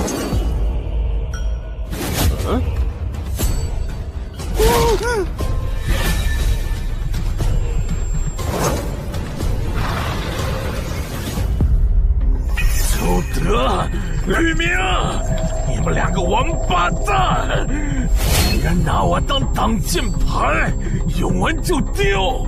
你们这2个小人！你还差几个？3个。那快了，我们再找些小股的骷髅士兵杀，应该能赶上。等等，不对劲，幸存者的数量在减少，营地那边出事了。说什么？陈海哥，这个阶段是什么意思啊？可能是难度提升，接下来会出现更强的怪物的意思吧？这个你别管。你的脱离任务做到哪儿了？我看看啊，陈海哥出事了，其他人都死了，现在只剩4个幸存者了。什么？左2，右2，去左。都说了，是这个地下城的 BOSS 降临了，要想活命，必须就地折返。在 BOSS 找到我们之前，完成脱离任务。别开玩笑了，就咱们2个人，怎么可能在那么多骷髅士兵的围攻下完成脱离任务？王志勇在的时候都做不到。听不懂人话吗？我们已经没有时间去找骷髅士兵了。还差右2。剑锋，救我！你好了吗？马上！陈海哥，好了。常先留下，你先走。可是，撤下！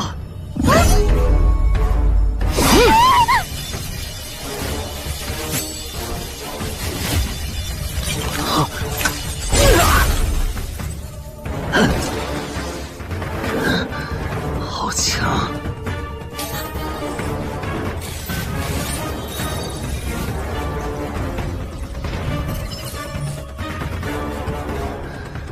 明白了吗？你留下来，只会碍事。我知道了，我去外面等你，你一定要活下来。好了，现在只剩下咱们2个，我猜你是不会放我走的，对吧？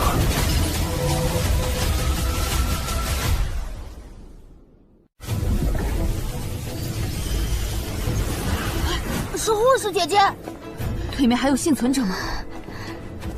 有，但是陈海先生他……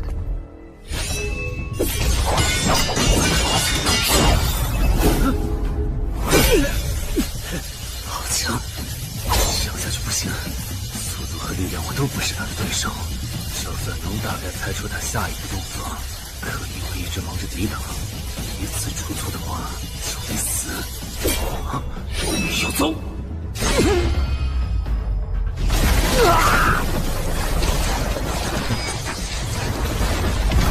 这么巨大的实力差，你还能跟我过几招？在我这儿撑这么久，了不起。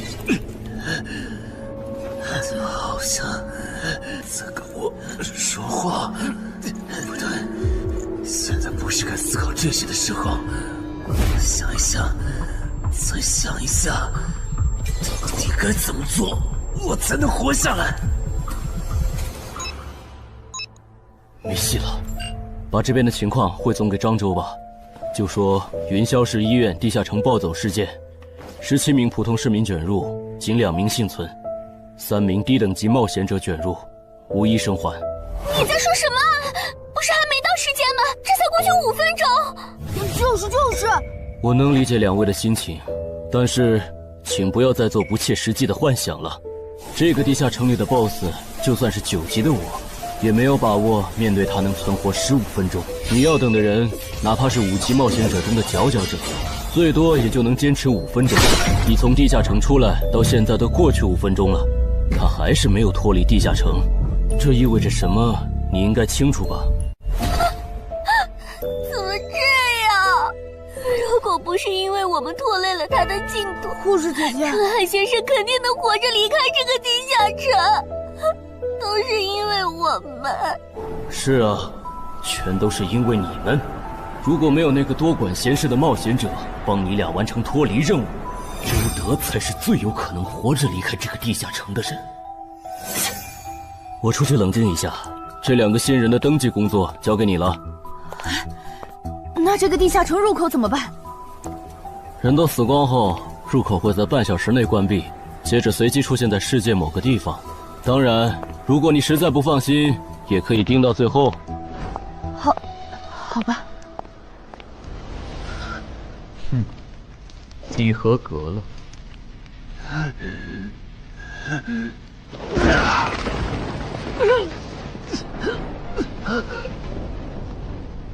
我很期待你成为亡灵后的表现。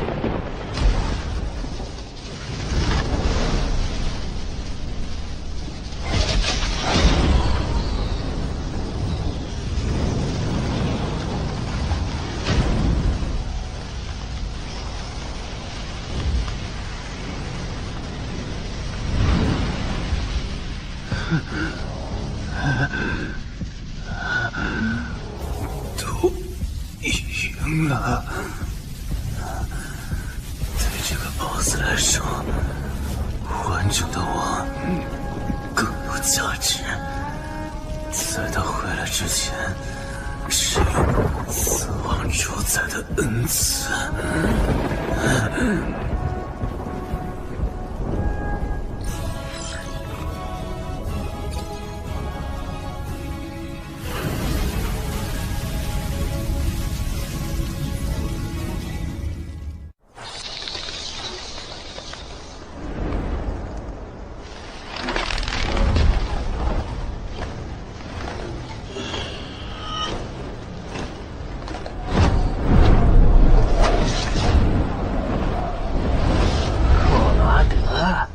不是被大军派去坟场征兵了吗？怎么回来了？切，白跑一趟！我还以为是谁激活了骸骨大军发出去的万念邀请函呢。我发现了一个有资格成为我同僚的新人，让他从零开始太浪费了。我打算让大军把他变为预备役。同僚，坟场的冒险者最高才5级。这阶段的新人连合适的职业和称号都没确定，你就肯定他能跟咱一样成为传奇？他已经找到了合适他的职业和称号。这次真的太险了，如果不是那家伙主动走了，就算再给我一条命，我也完全没机会。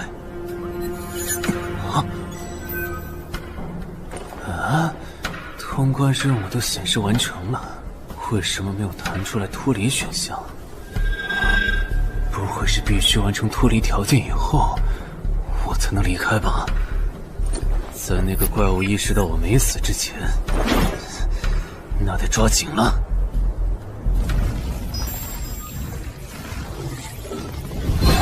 没有关闭，这个地下城的入口还没关闭。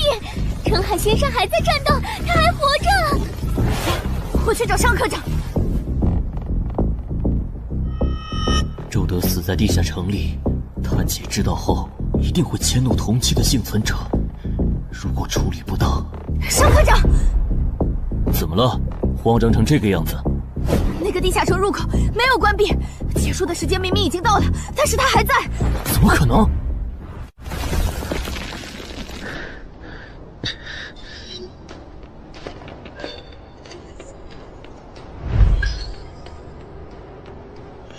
合并结算。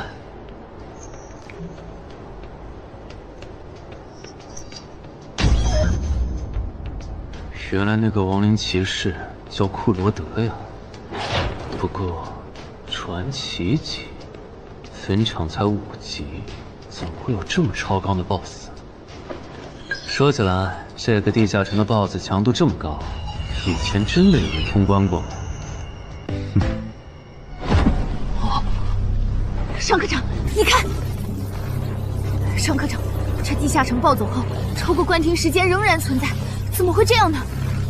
有2个可能：一，被卷入地下城的冒险者完成了通关任务，但却没有完成脱离任务；二，地下城升级。一定是第一种，一定是。不可能的，坟场很早以前就已经被世界冒险者协会定义为几乎无法被攻略级的地下城了。相比有人通关，我更相信是地下城内部发生了什么变化，导致地下城升级。有人出来了！是陈海先生，真的是他！哎呀，你们都在啊！担心死我了！如果因为我的原因没能坟场竟然真的被他打通关了！一辈子的。那么严重呢？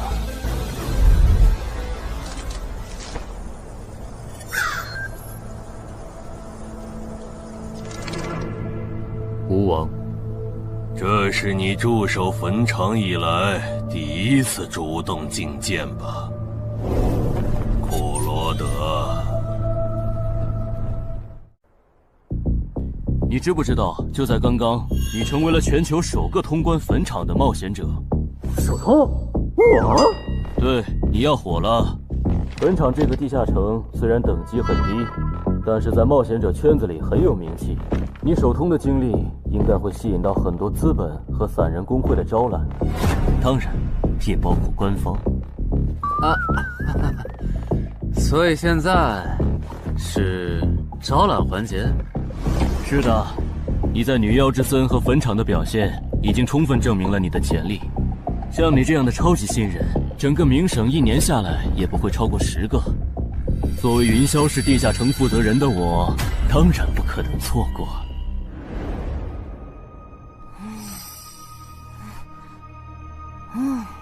恩姐，你说那个叫双李的，是不是想抢走陈海哥的通关奖励啊？要不然他为啥要拉着陈海哥单独谈话？应该不至于吧？我可不会那么没品。而且5级地下城的通关奖励，我根本看不上，好吗？哼，那可不好说。你不需要，不代表你家亲戚不想要。这死小鬼！啊，别乱说。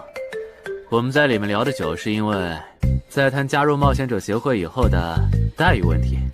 不是吧，陈海哥，你要当公务员？哈哈，感觉你好像对冒险者协会意见蛮大的。那倒没有，我就是觉得像陈海哥你这样强的人，完全可以像王自健那样自立门户，没必要受协会的规章制度束缚。王自健是谁？是不死冒险者里的男主。不会吧？你明明是个冒险者，竟然没看过这个吗？我是冒险者，和我看这书有什么必要联系吗？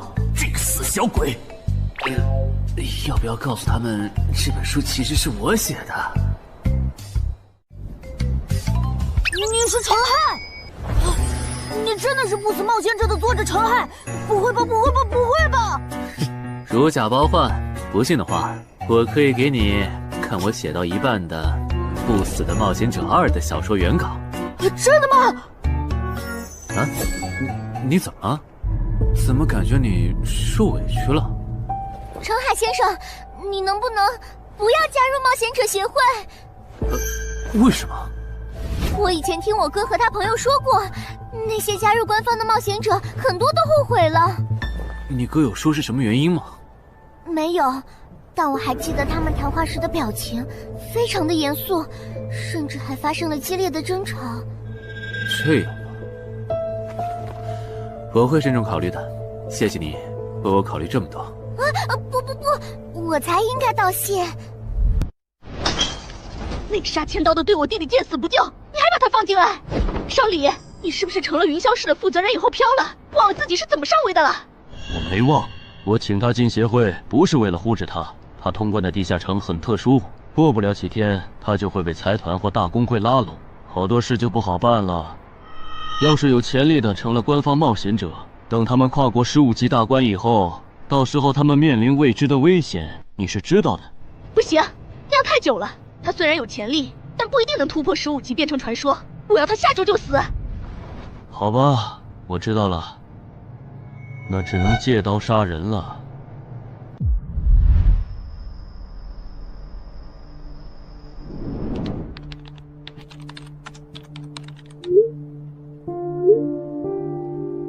坟场，这个地下城的情报不是早就挖无可挖了吗？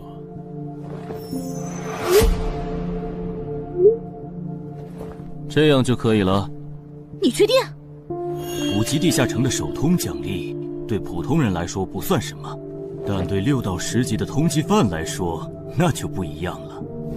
要是澄海的情报到了黑市，不出3天，闽粤2省的通缉犯都会跑到云霄市，这样就能给你弟弟报仇了。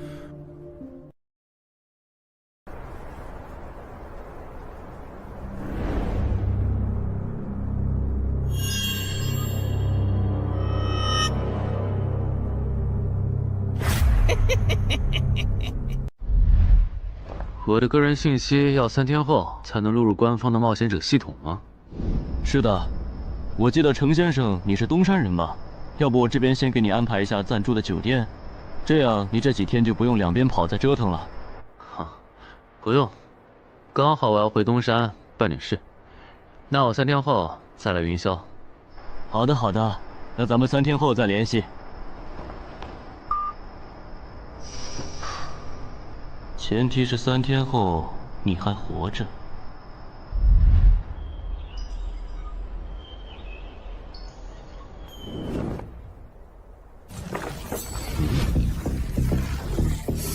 几天没见，怎么感觉这个地下城入口变得更大了？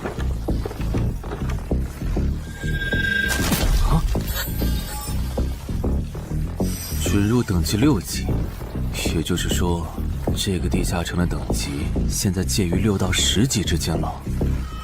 我现在是5级，按照之前的升级速度，只需要再打1个到2个5级地下城，就能升到6级了。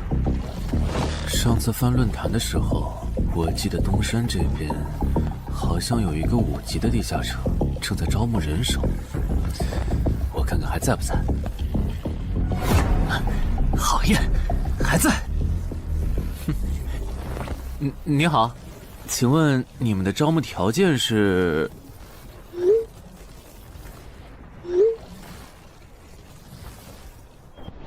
黑市金币？你问这个干嘛？我闲着没事翻论坛，发现论坛上的冒险者彼此之间做交易时，使用的货币不是现金。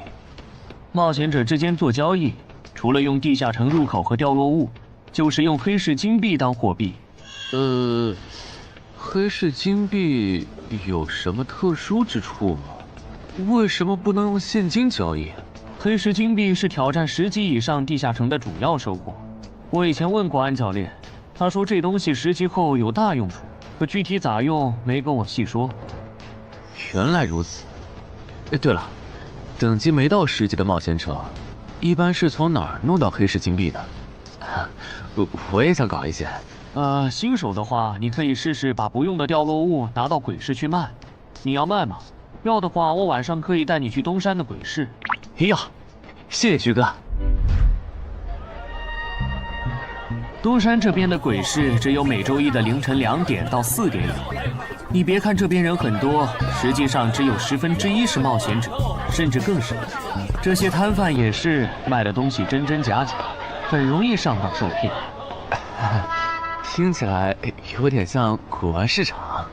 差不多吧。总而言之，东西先别急着卖，多转转，弄清楚物价后再卖东西。我这边还有点事，就不陪你继续逛了。好的。看不出他这人还怪好的。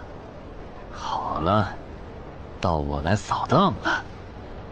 小哥，来看看这件，可都是宝贝啊！瞧一瞧，看一看喽！精品装备，仅此一天，价高者得。小哥，来看看我的矿石啊！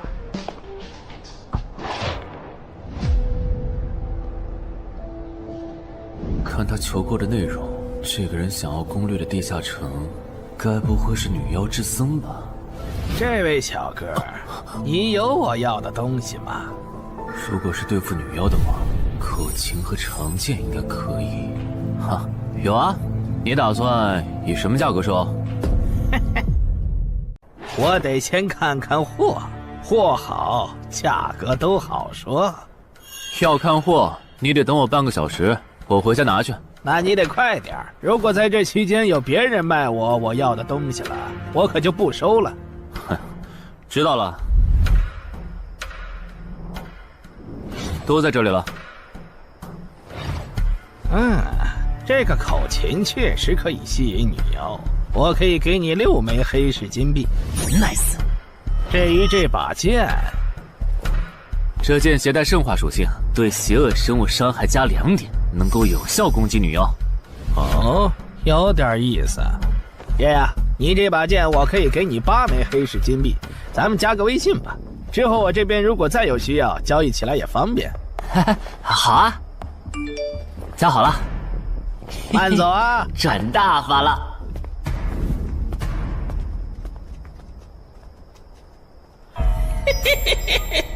疏于防范了哟，坟场通关新人。唉，都过去1个多小时了，那个叫四海为家的怎么还没来？算了，不等了。各位新老朋友，大家好，我是5级哥布林地穴地下城的入口拥有者搬砖小 C。我左手边这位是协会冒险者林女士。哟，本次攻略已在官方备案，大家可以不用担心秃鹫的问题。这边的3位大叔和我组队过3次，是实力和人品都很过硬的老手。这小子怎么每次都这么磨叽？然后是本次行动的金主，目前还是普通人的王老板。大家好，鄙人姓王，是东山地产的经营者。最后是新朋友，爱写作的东山市民，和今天也很闲鱼呢。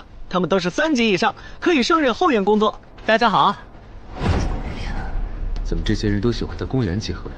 上次的师傅秃鹫事件后，我都快对公园有心理阴影。大家都互相认识了，接下来请随我前往哥布林地穴的入口所在地吧。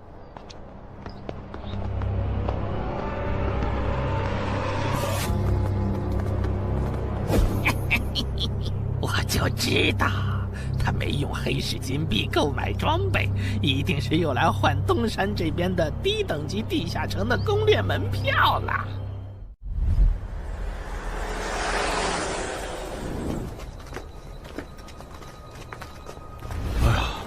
那个还要走多久啊？啊，快了，入口就在前面。小三，这入口你是怎么发现的？这也太偏了。不是我发现的，是本地的一位驴友发现，然后卖给我的。真的假的？这年头还有发现地下城入口以后自己不攻略，反而拿去换钱的傻子？因为哥布林地穴对新手来说太难了，当时发现这个入口的驴友不止1个，但最后完成脱离任务活下来的就只剩下1个人了。人家已经是冒险者了，这地下城在开放期又攻不下来，还不如卖了，换点能用的东西，剩下的钱分给死去同伴的家属。这选择挺合理的呀，不是吗？合理是合理，但我觉得事情应该没那么简单。喂，你这人真是的，咱们都合作好几次了，你还怀疑我？到了，形状、颜色、大小完全一致。没错，这个就是5级的地下城，风险评估过了，可以进。讨厌，这一下你放心了吧？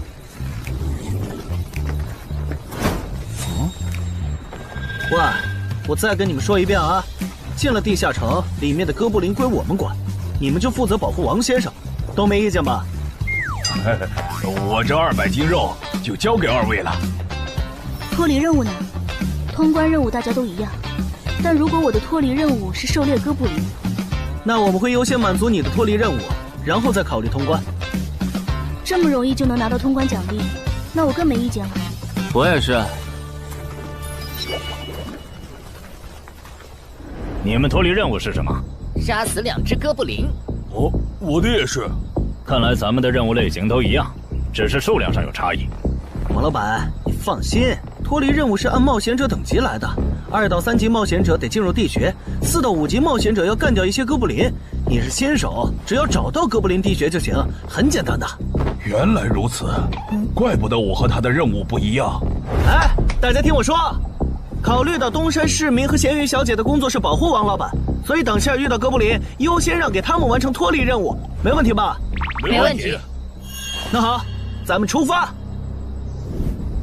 只用交手就行了，感觉也不难呐。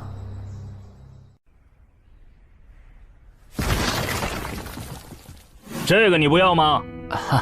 不要，你杀了吧。这就是5级地下城里的怪物吗？感觉也没多强啊。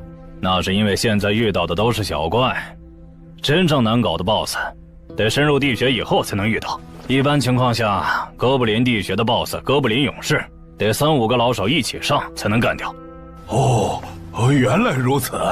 那如果这个地穴里有2只甚至更多的哥布林勇士，咱们能对付得了吗？那肯定是对付不了的。不过一个哥布林部落只会诞生1只哥布林勇士，目前全球就1对冒险者遇过双胞胎哥布林勇士，这种小概率事件，咱们肯定碰不上。哦，那我就放心了。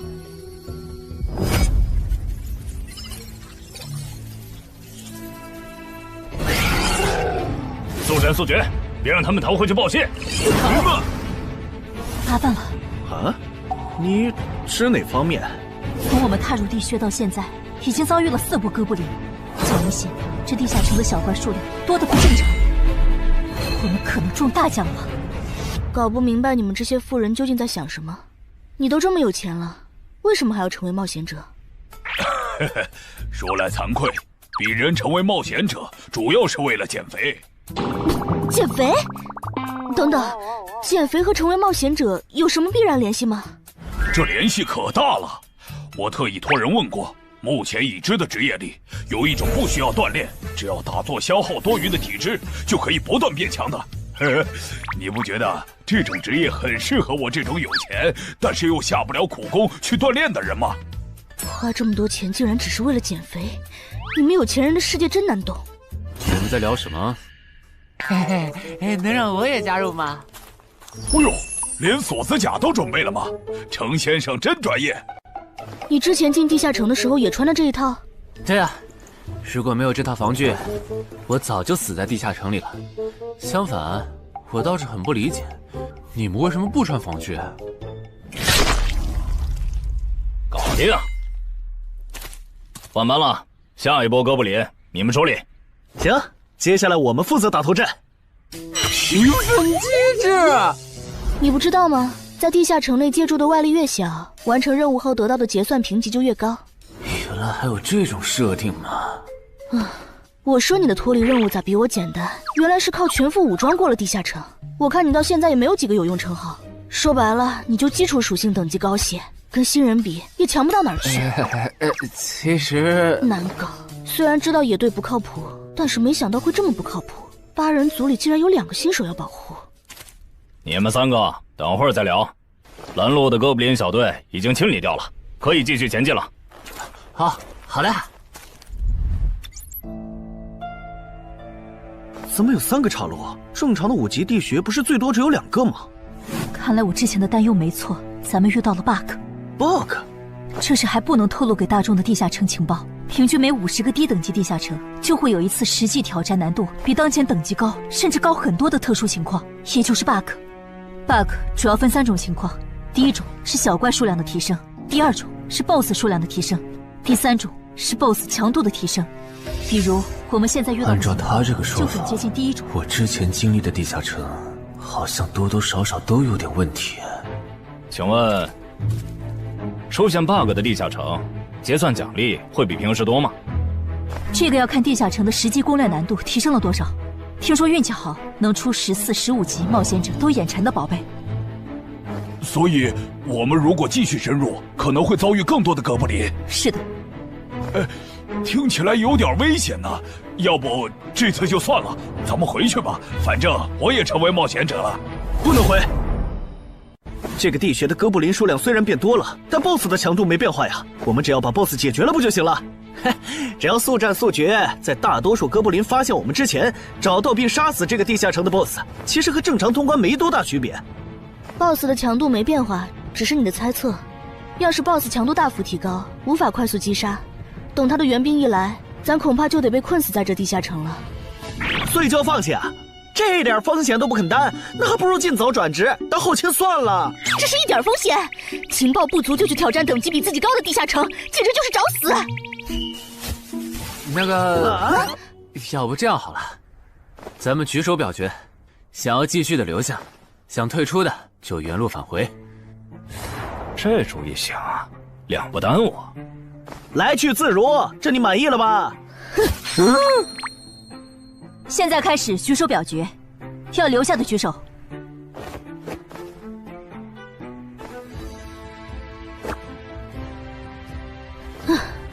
所以说野队就是野队，完全没有风控意识。不是，你有毛病吗？他们等级高，想拼一下我能理解，你实力还不如我呢，你凑什么热闹？但我还是想试试。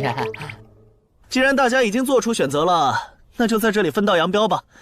王老板，你的通关费用我晚一点退给你啊。哎呀，不用，就当交个朋友了。走了。哎呀，你等等我！一定要走左边吗？我觉得右边更好啊。那就猜拳，谁赢了听谁的。要是平局怎么算？谱吗？这两人平局就走中间呗。我怎么感觉上贼船了？石头，剪刀，不，超耶，我赢了！哎呀，早知道出剪刀了呀！可恶！等下 BOSS 出来了，你不用上，你就负责清小怪，别让哥布林打扰我施法。没问题。那个，你为什么那么不看好他们呀？这个地下城真的有那么危险吗？你怎么知道我不看好他们的？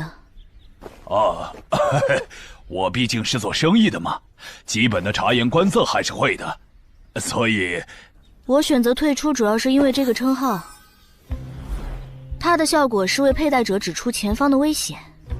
之前的地穴，我就靠它发现地穴深处有俩能要我命的家伙。我听了官方冒险者给的消息，我认为这个入门级地下城是少见的双 BOSS 地下城。一般单 BOSS 地下城要3到5个同等级冒险者才能打通，那双 BOSS 的话，咱们这点人肯定不行。你信不信？我要是跟他们把话说开了，明天情报商人那儿就会有我和我这称号的情报。为啥要我牺牲自己的利益去拦着他们作死？大家又不熟。再说了，作为临时队友，我在保证自己安全的情况下，都尽力劝他们了，不听那是他们的事。那你为什么肯和我说这些？你不用担心，我不会害你。你又不在冒险者这行混，没必要为点情报费招惹我这种有潜力的人，说出来也没啥。哦，这样啊。怎么了？不能再继续前进了，外面有更致命的危险。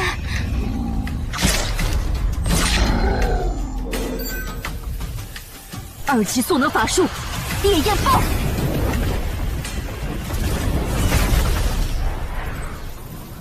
原来林开战前套给我的元素护甲是干这个用的呀！不愧是官方冒险者，虽然同为5级，但他的称号、职业、技能和装备都已经毕业了，而且还是最难凑齐的一套法系职业。干得漂亮！换班，下一波哥布林你们来处理。好的。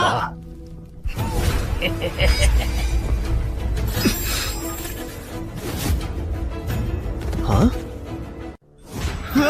你们看，那是不是 BOSS 啊？怎么感觉有点不太一样啊？应该不是吧？这么矮，和哥布林勇士完全不沾边啊！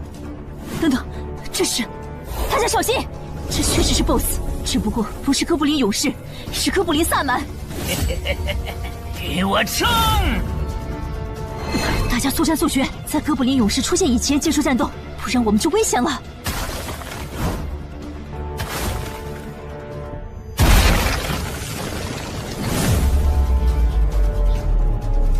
开什么玩笑？哥布林怎么也开始讲战术了？这地下城到底发生了什么？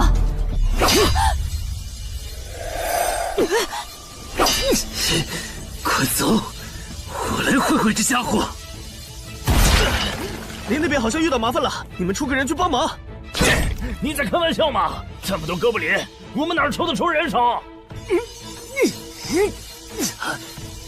快去帮他们呀！这边我一个人能行。可是，走啊！待在这儿，影响我发挥。我会尽快解决掉哥布林萨满，然后来帮你。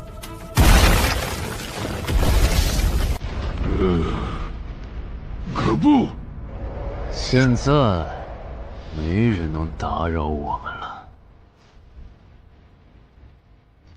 来。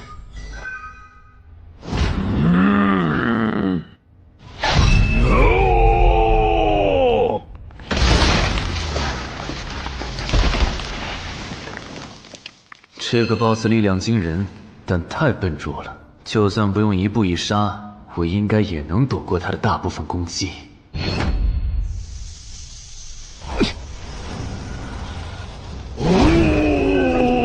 怕了吗？太简单了。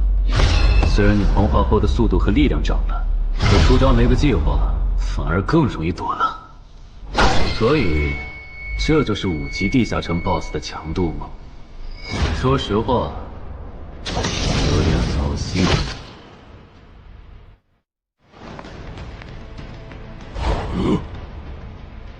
你这种程度，连当我的开胃前菜都不配。可不！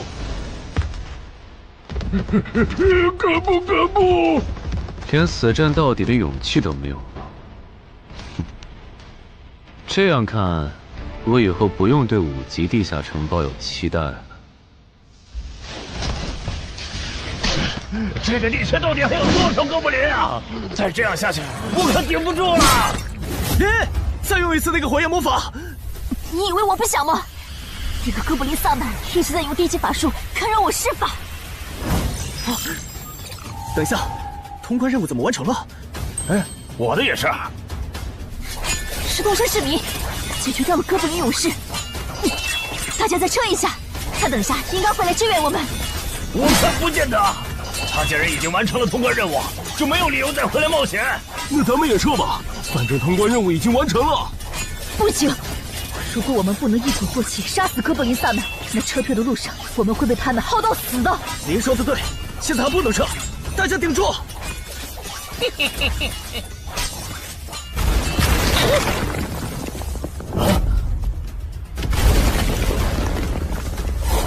石头山市民，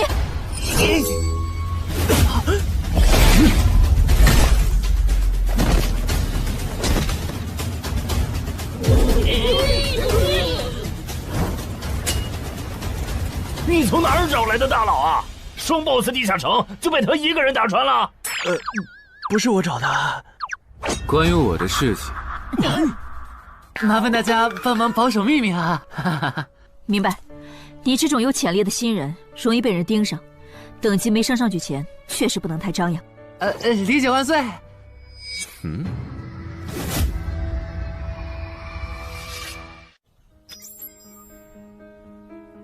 不能出去，外面有更致命的危险。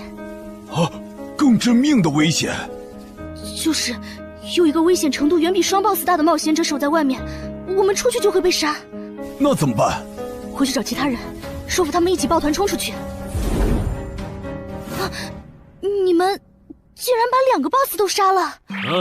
这俩可都是他一个人干掉的，我们都没出多少力。怎么是他？我之前明明用称号确认过，他威胁不到我。等等，你怎么知道这个地下城有2个 BOSS 的？难道你刚刚一直躲在我们身后偷看？那倒没有，在你们遇到 BOSS 以前，我们就已经走到出口了。之所以知道这个地下城里有2个 BOSS， 是因为我的这个称号，他能帮我找出前面对我有威胁的存在。我就是靠他才知道这地下城有俩 BOSS 的。不是吧？你有这么好用的称号，你之前不提醒我们？我是没有直接提醒，但我有劝过你们不要继续深入地穴吧。那你为什么又折返回来？因为出口那边有一个比双 BOSS 更强、敌意更浓的高等级冒险者在堵门。外面有高等级冒险者在堵门，你确定？确定。先是地下城难度超标，再是高等级冒险者堵门，可疑的地方太多了。说，是不是你搞的鬼？不是我，不信咱们签单项契约确认。等等，堵门的高等级冒险者，不会是那个爽约没来的四海为家吧？那个，我想问一下，你的称号可以预知危险，那如果我对你流露出杀意，你能判断我和堵门的人谁更强吗？能。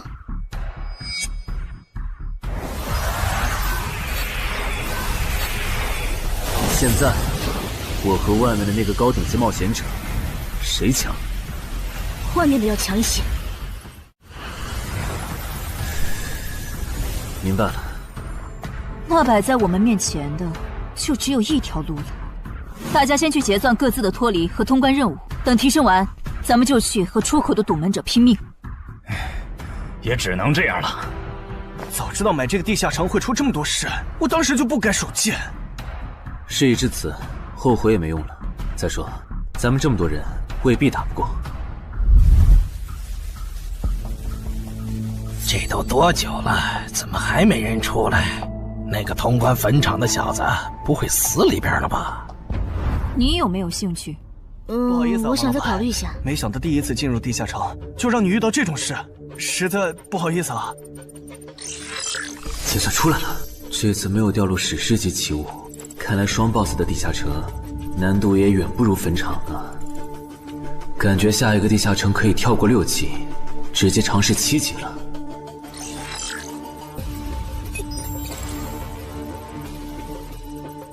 不算置死地而后生的话，能在一会的战斗中派上用场的，应该就只有扮猪吃老虎、奇迹生还者与传奇过招、自适应、暗行艺术和守护者。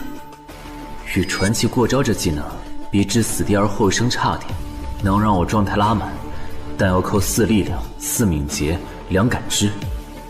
至于暗行艺术，应该适合扮猪吃老虎搭配，靠扮猪吃老虎走到目标的视野盲区，然后换暗行艺术逐渐接近目标，最后再切到置死地而后生，从而打出完美的偷袭。至于守护者，最合理的应该是依靠与传奇过招的感知加2，提前确定目标的下一步动作。要是目标跑去攻击别人，就切换称号守护者去阻拦他。围绕这2个称号展开的战术，感觉都还可以，但如果硬要选一个，还真不太好选。先瞅瞅新得的职业技能和奇物有啥效果，再决定下一步。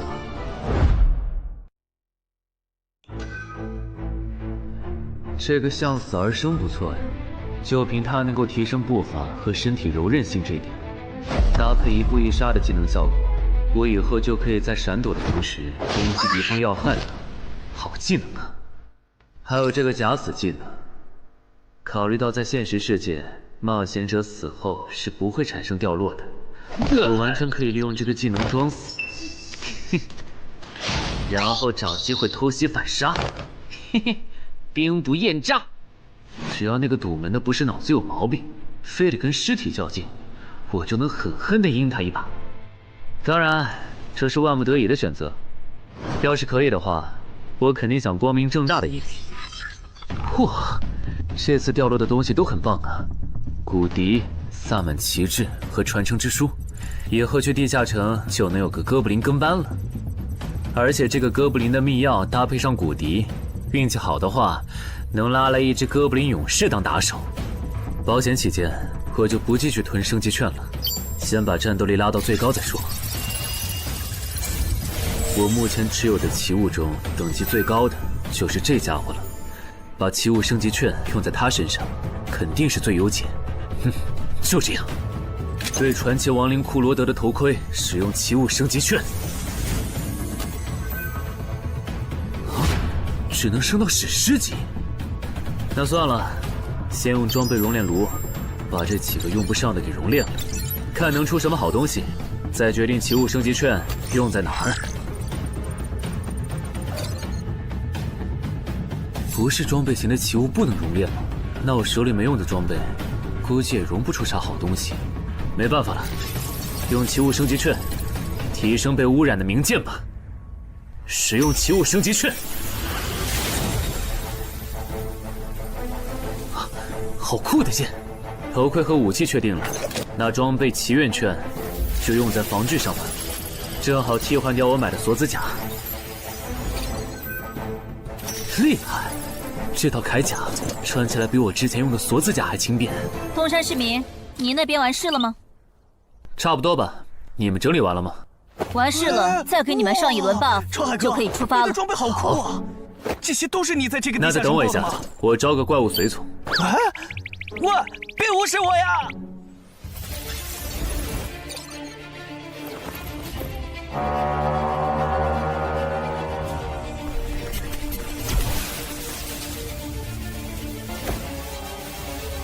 哥布林，你招个这样的怪物随从，没什么意义吧？这小东西连半个战力都算不上，不帮倒忙就不错了。别急，我还没完事。接着，喝了它。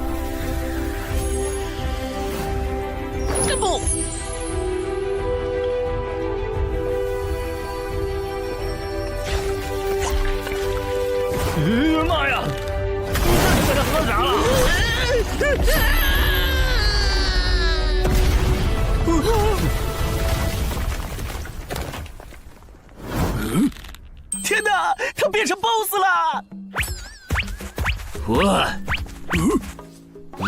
那边有适合你的衣服和兵器，自己拿吧。你的随从不会失控吧？毕竟是 BOSS 级别的哥布林。不知道，不过你可以让他用称号看看这只哥布林对我们有没有敌意。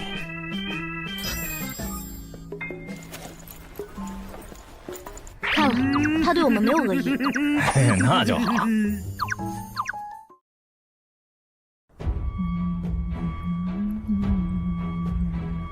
法师护甲以及属性强化，雄之坚韧。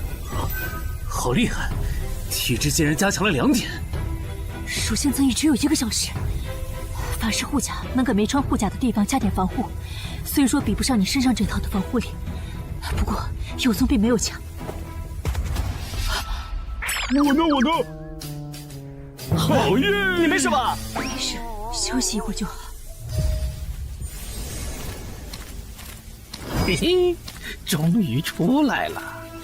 啊，怎么还混进去了一只哥布林勇士？说好的有人在出口堵门呢，这也没有啊。估计是藏起来了，你用称号看一下他在哪儿。好。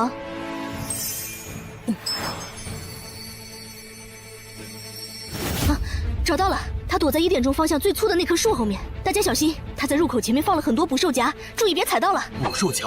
哪里有捕兽夹？有探查类的称号吗？真是够讨厌的。原来是他，这么一来就全明白了。女妖之森刚通关，他不去那儿的黑市买通关物资，却来东山碰运气，肯定有猫腻。知道我在东山的没几个人，团队领袖跟我签了保密协议，肯定不是他。那个戴眼镜的护士也不太可能，所以是商礼。还是徐茂？这个人好像有点眼熟啊！等等，你是高成勇？对方很有名吗？何止有名，他可是明广一带最臭名昭著的通缉犯。别看他只有7级，死在他手上的冒险者，光是已确认的就有上百号人了。他不光是想抢别人的通关调度，还想刷出针对人类的称号，说不定现在已经刷出过量杀戮人类这个称号了。看来你很了解我吧？是协会的官方冒险者吗？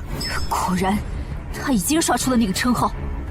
这样吧，我们做个交易，那小子留下，你带其他人走。这条件可以啊。要不咱们别信他！协会的档案里，高成勇有放过目标然后再猎杀的记录。要是你们真的信了他的瞎话，等他干掉陈海，再用追踪手段把你们一个个找出来，你们连还手的机会都没有。没错，虽然他嘴上说放过我们，但对我们的恶意一直没有降低。他在说谎。连恶意也能侦测吗？这样好了，既然他的目标是我，那就由我和哥布林勇士主攻。你们看时机牵制，大家都是一根绳上的蚂蚱，这种时候就别心存侥幸了。当然，如果你们中有人实在怕死，那就赶紧滚，别拖我后腿。我们会做好辅助工作的。看不出来你人还挺好的，要是我绝对逼着他们一起上。打你，我们俩足够了。哼。我就知道你们这些走大运拿了 S 级评价的新人，就会自命清高，觉得别人都是你们成长的垫脚石。但现实可不是这样的哟。新人在1到5级时很难搞到成体系的称号、职业、技能和装备。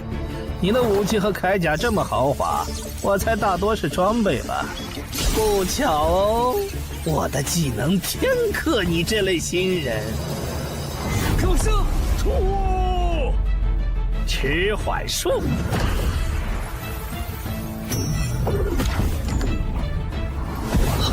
速度变慢了。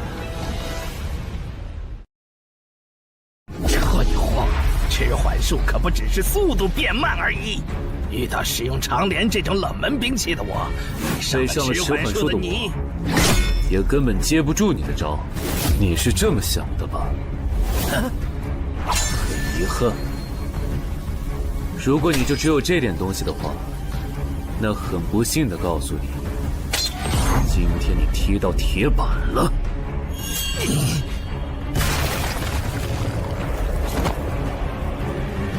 开什么玩笑！我百试百灵的组合技，竟然被他这么简单的破了吗？这真的是只经历了3个地下城的新人该有的水平吗？嘿，那个高成勇也没有你说的那么厉害啊！一上来就被澄海大佬没收武器了，感觉澄海大佬都用不上咱们了。不是高成勇不厉害，是澄海太强了。现在的他，恐怕和明省分部重点培养的那位超新星是一个水平。如果我说我认栽，那把长镰我也不要了，能放我一马吗？换位思考的话，你会吗？说的也是。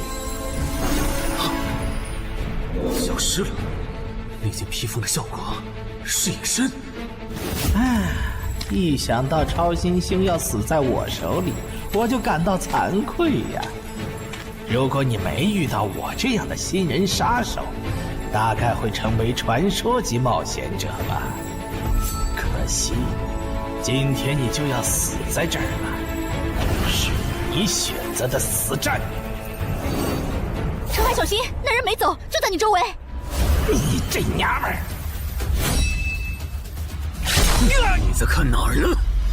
你不可能！你怎么知道我在这里的？因为我感知20，你的一举一动在我这儿都是明白。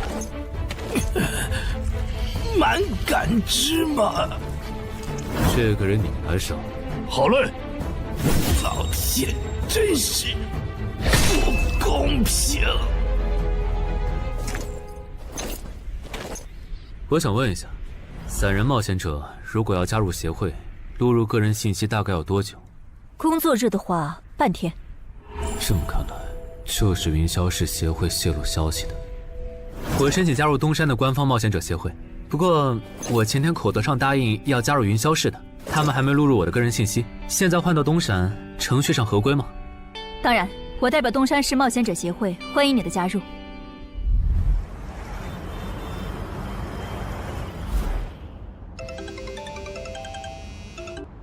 喂，我考虑了一下，还是决定不成为云霄市的官方冒险者了。为什么？你的个人信息明天就能录入进系统了，怎么又变卦了？哈，因为我刚刚除掉了一个 A 级通缉犯，叫高成勇。东山的冒险者协会知道后，邀请我成为本地的官方冒险者。这样嘛，也挺好，成为家乡的官方冒险者，做事会更方便一些。对，我也是这样想的。那我挂了。以后常联系。废物，都是废物！你那边说完了？说完了。哎，你怎么还没走？因为林姐也邀请我加入东山的冒险者协会了，等下要和你一起录入个人信息。这样啊？说实在的，你也被协会邀请加入，我都有点怀疑官方冒险者头衔的含金量了。我不就是在地下城的时候嘴了你几句吗？至于这么阴阳怪气吗？小心眼。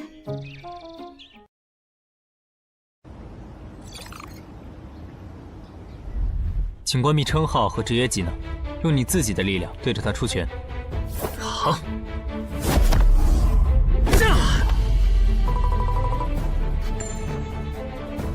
不愧是官方，测技出属性的工具比健身馆的强太多了。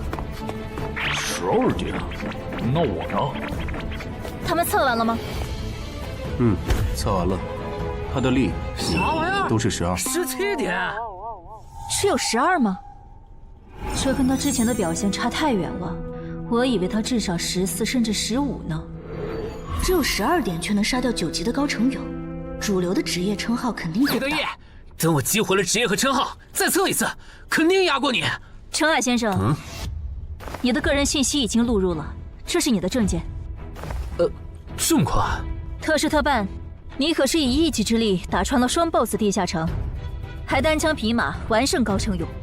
另外，6到10级官方冒险者每年得通关2次协会指定的同级地下城，不然就得从攻略组调走去情报或资源采集组，把时间花在身体塑造和实战训练上，半年通关1个地下城就行。没问题。还有就是总部时不时会有借调任务，借调时你表现出色就有奖励，奖励能换协会里的称号线索、转职证书和奇物。不过一般只有9级以上的冒险者才会被借调，你暂时不用考虑这些。有一个问题。你说。称号线索是什么？称号线索是总结好的称号获得办法，你回去用证件、UID 登内网，看看协会称号图鉴里有没有你喜欢的。要是手里有没用的奇物或图鉴里没有的称号线索，就卖给协会，换自己想要的东西。了解。对了，你打算什么时候遣散你的随从？不能在这边养吗？我这只哥布林骨笛是随机召唤哥布林啊，送回去的话，下次召来的可能就不是这只了，那我不就亏了一瓶秘药吗？这你不用担心，除非你的哥布林勇士在那边的世界战死，或者你打算随机召唤别的哥布林。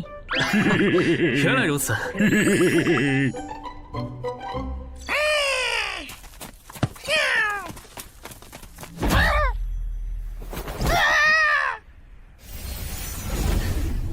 跟我来吧，我带你们去认识一下同事们。好。大佬好，我叫梁家坤，是东山这边的冒险者候补，目前的力、米分别是。喂，你别每次见到厉害点的冒险者，都跟报菜名似的，把自己的力米数值甩出来啊，这样很得罪人的。有什么关系吗？我的数值总不可能比澄海大佬的还高吧？不，你的就是比他高。你是东山这边的入口管理者？在东山专家级地下城没打通前，干不了入口管理者的活。好，所以入口管理者另有其人是吧？那他没来是因为在攻略东山这边的专家级地下城？那倒没有，他没来是因为在处理昨天突然涌入东山的通缉犯。据说好像是因为东山市出现了坟场的通关者，那些人都是奔着他来的。这样吗？坟场那个老手坟墓啊，那可是出了名的 bug 级地下城，能产出奇物升级券。啊！你们这样看我干什么？我说错话了吗？你还没意识到吗？意识到什么？那个，我就是坟场的通关者。什么？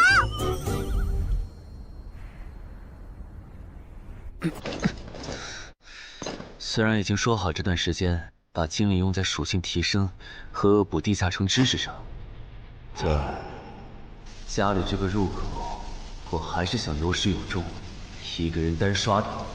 我全力以赴的时候，大概相当于10级，完成脱离任务应该也没什么难度吧。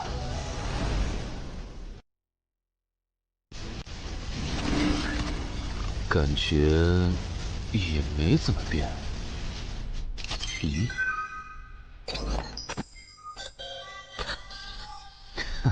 原来冒险者面板还能升级吗？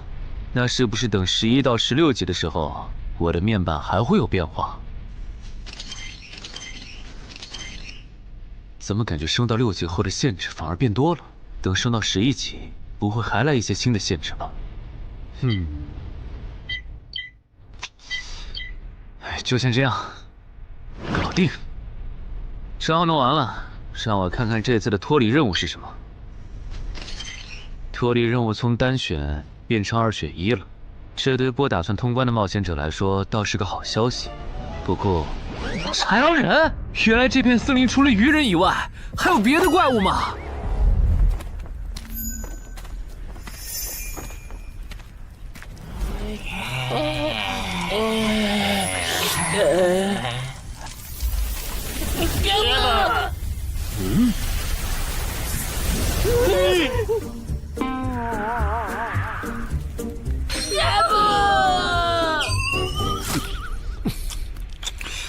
所以在你看来，那些豺狼人阴险狡诈，并且还特别喜欢欺负弱小，是吗？没错没错，就是这样。切，这不就一群森林恶霸吗？嘿嘿，答对了。那这一次就不做和豺狼人有关的轮换任务了，先找到潮汐鱼人的孵化池，然后试试能不能通关。好了，我要问的问完了，你可以回去了。什么？我不要。你不想回去？是的。好吧，你留下来也行。好耶好耶！但我先说好，这个地下城的挑战等级是7级，你悠着点。放心吧，我很强的。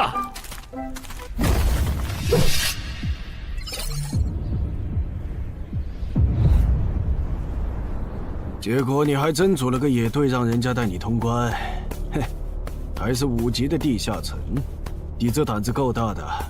嘿嘿，其实还好啦，虽然中间出了一些意外，但也因祸得福，认识了2位很有潜力的冒险者。你这就是幸存者偏差。那些散人如果靠谱，我儿己就不会死在地下城里。我知道，所以我是确认有官方冒险者兜底以后，才决定下去的。说起来，前几天的新闻我看了，你儿子的死好像不是意外。怎么可能是意外？我儿子下去之前，我给他准备了2件保命的奇物，可他还是死了。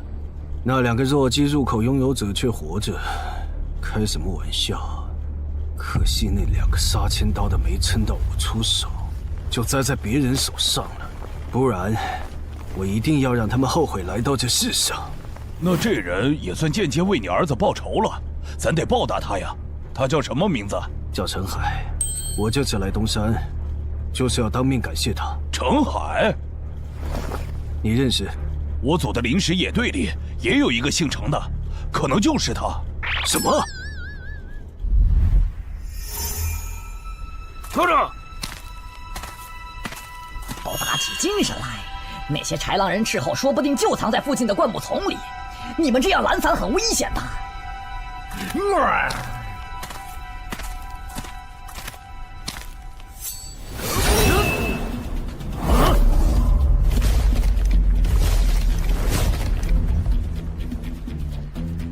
话说，你会说他们的语言吗？当然，需要我帮忙翻译吗？先不，我有一个能在这种场合上派上用场的奇物，如果它不好用，我再找你。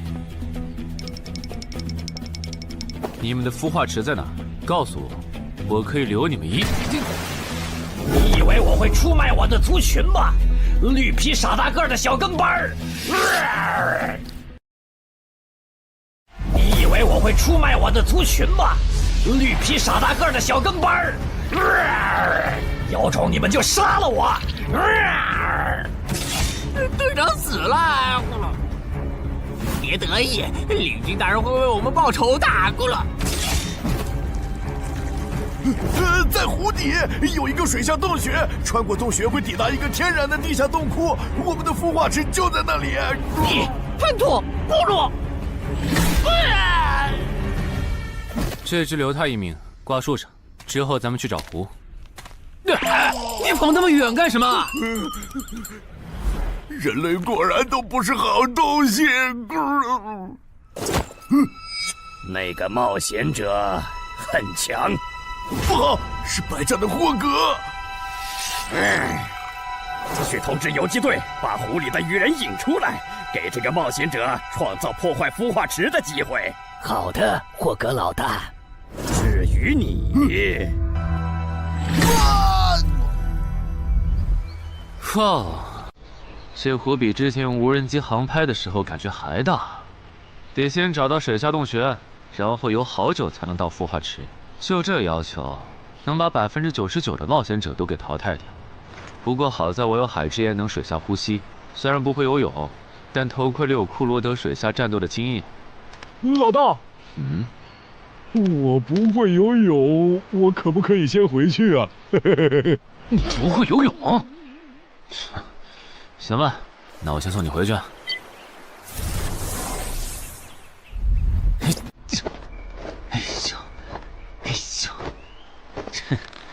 好了，热身完毕。出发了！果然，依靠海之岩和库罗德的头盔，就算是我这种旱鸭子，在水里畅游，那还不是小菜一碟？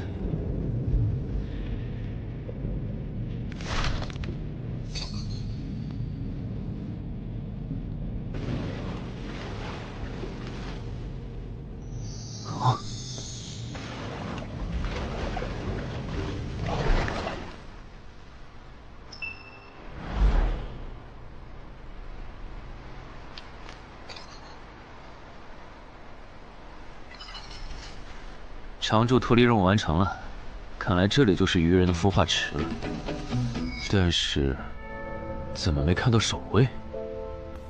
算了，不管出于什么原因，现在是通关的最好机会，这一点不会错。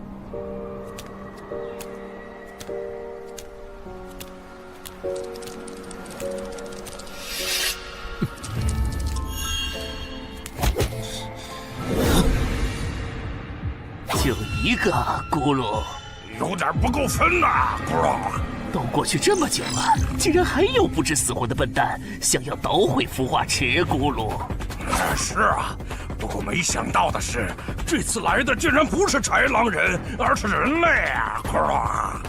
原来守卫一直藏在上面吗？1对4，他们应该不会给我穿装备的时间，用至死地而后生，速战速决吧。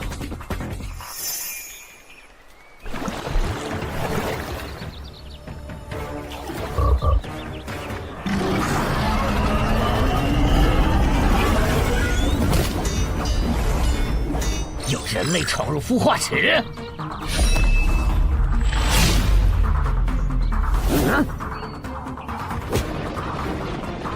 霍格老大，鱼人撤了，应该是湖里的鱼人哨兵发现那个人类冒险者了，派个机灵点的去湖边盯着，如果那个人类冒险者逃出来了，就通知我。好的，霍格老大。这几只守卫的强度比哥布林勇士高不少，他们应该就是这个地下城的 BOSS 吧。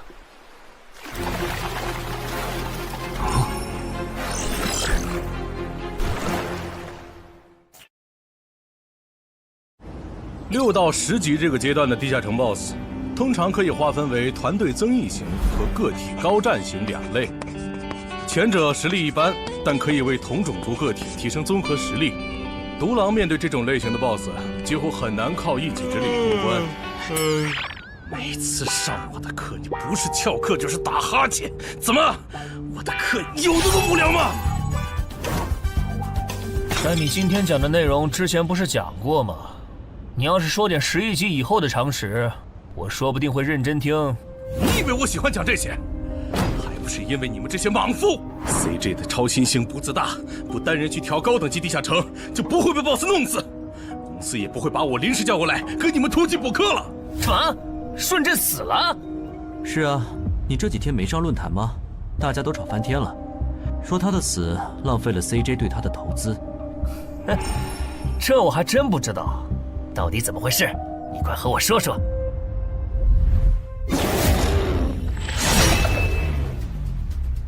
小心，这个人类是极其罕见的高感知个体，偷袭对他没用，大家一起上，咱们耗死他！那个鱼人 BOSS 什么情况？都被我杀了这么多精英鱼人了，他怎么还在旁边观望？难道这些实力比哥布林勇士还强的鱼人，在他眼里都是小喽啰吗？这个人类的实力和霍格好像差不多，好在他是一个人来的，可以用数量耗死他。这样的杀戮速度，等精英怪把他体力耗得差不多了，剩下的精英种恐怕也没多少了。到那时，霍格如果察觉到我方兵力空虚的话，恐怕……算了，还是冒一点险吧。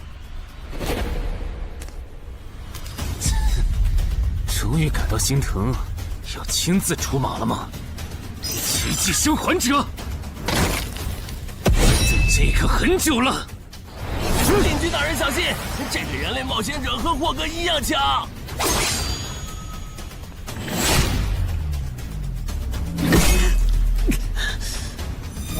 很好，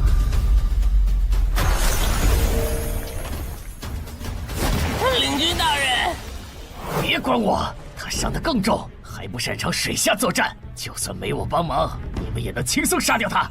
把脑袋给我带回来。是，领军大人。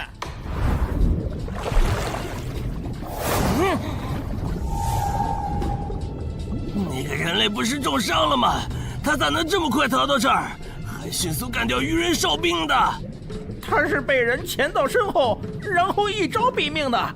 那个人类很擅长水下作战，所以领军大人的判断可能是错的。什么？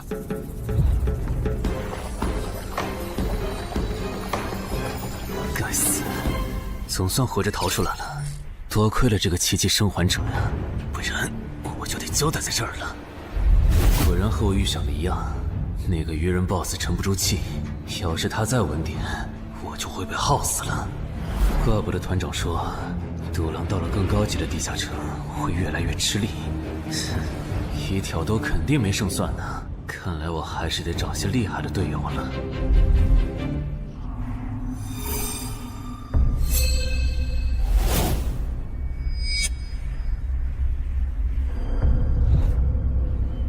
那个人类冒险者活着回来了，他现在是什么状态？我不敢靠得太近，怕被发现，但可以确定他伤得很重。嘿嘿，重伤的冒险者嘛。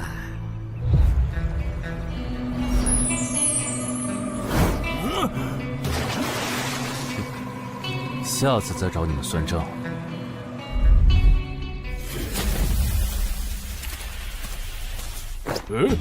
已经结束了。失败了，孵化池里的鱼人太多了，我一个人杀不完。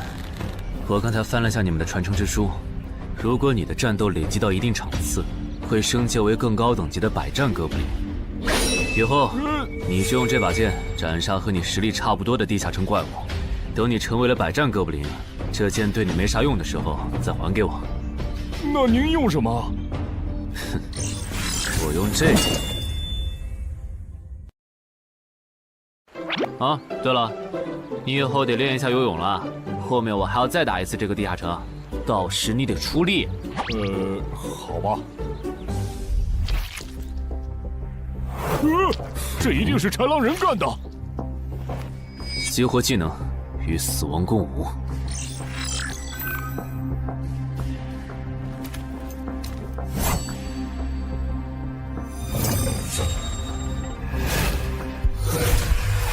用脚破阵，好快！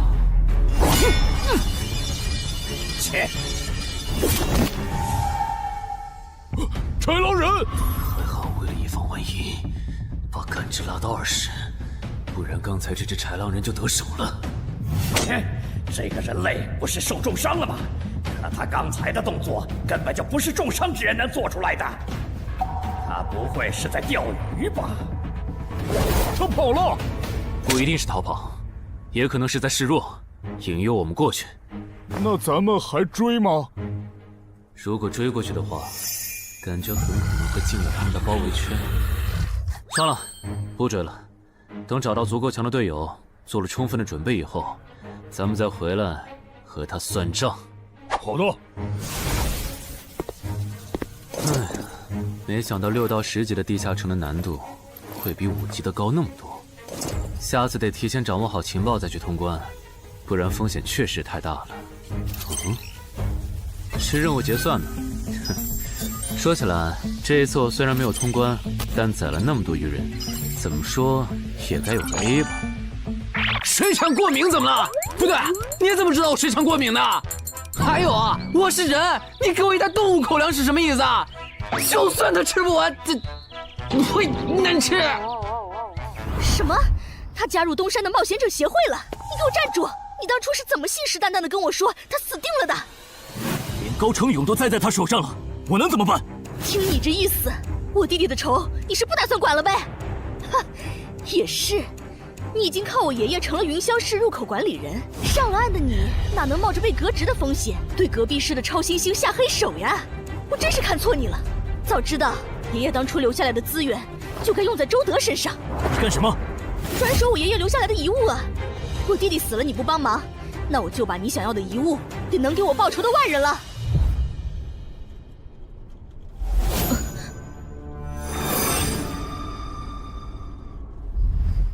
361、362、363。安然，黑市上出现了个你可能会感兴趣的悬赏。内容。有人用传说级冒险者的遗物作为奖品，悬赏东山市某位超新星的命。徐茂又惹到谁了？不是徐茂，但这个人咱们都认识。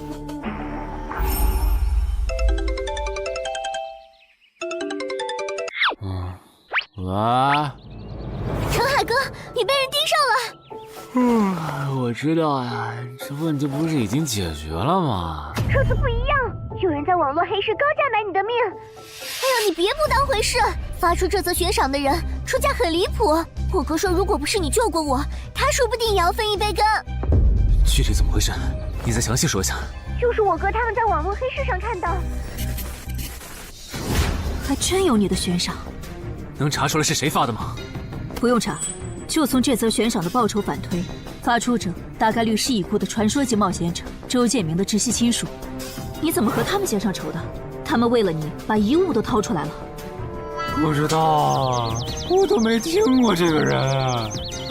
行吧，那我现在联系老大，让他说服对面撤掉这则悬赏。如果是误会的话，看能不能让老大组个局帮你澄清一下。好的，那拜托了。对了，这几天你就待在协会吧。传说级冒险者的遗物一定会吸引很多人铤而走险。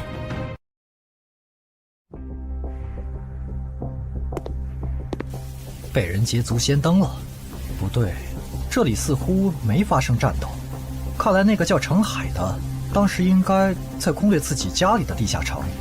真不知道他是幸运还是不幸。虽然因为家里的地下城躲过了第一波袭击，但被堵在地下城里的话，他连逃都没地方逃。除了我和目标以外，这个地下城还有4个人，不知道是敌是友。你卑鄙！哪有你们人类有病？我不就派了个斥候守在出口吗？至于让你们杀过来吗？搞得我现在受伤不说，手底下的兵也被消耗的差不多了。如果昨天那个冒险者又回来了，不行，留得青山在，不愁没柴烧。这点不能待了，得赶紧走。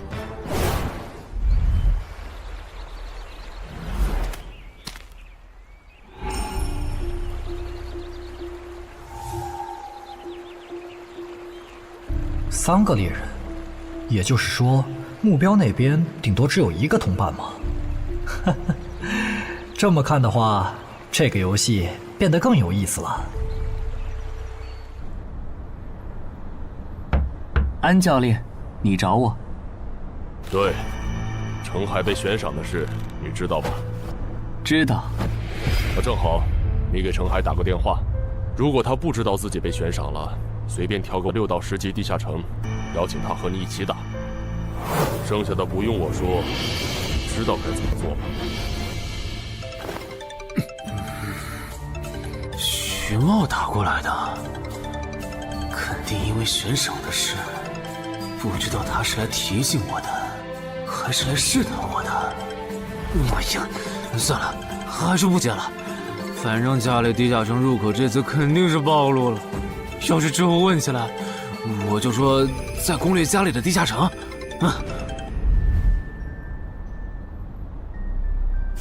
咱们来晚了，那个叫程海的，应该是被前面的人逼进这个地下城里了。我们还进去吗？进。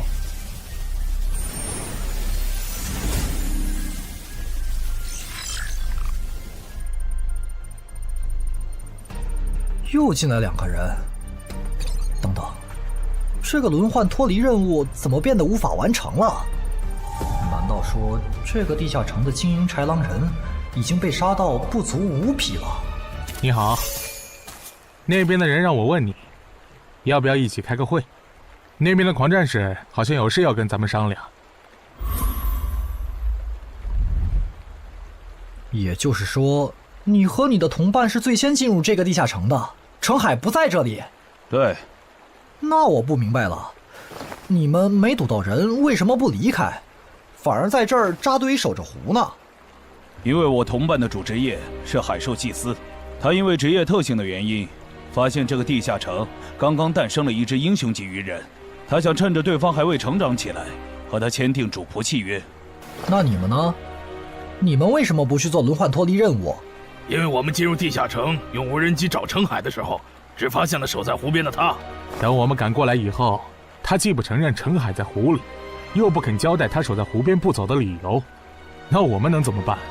只能陪他在湖边耗喽。这不能怪我呀，我总不能说我的同伴下水了，但我不会游泳，只能在岸上等他吧。你这家伙！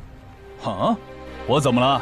先等一下，你们的事情我大概了解了，但这应该没有商量的必要吧？有必要。刚刚我的同伴死了。啊？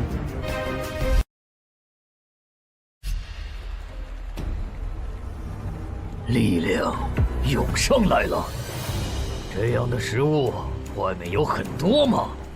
除了偶尔出现的人类冒险者，附近的森林里还有一批豺狼人。很好，把他们带过来。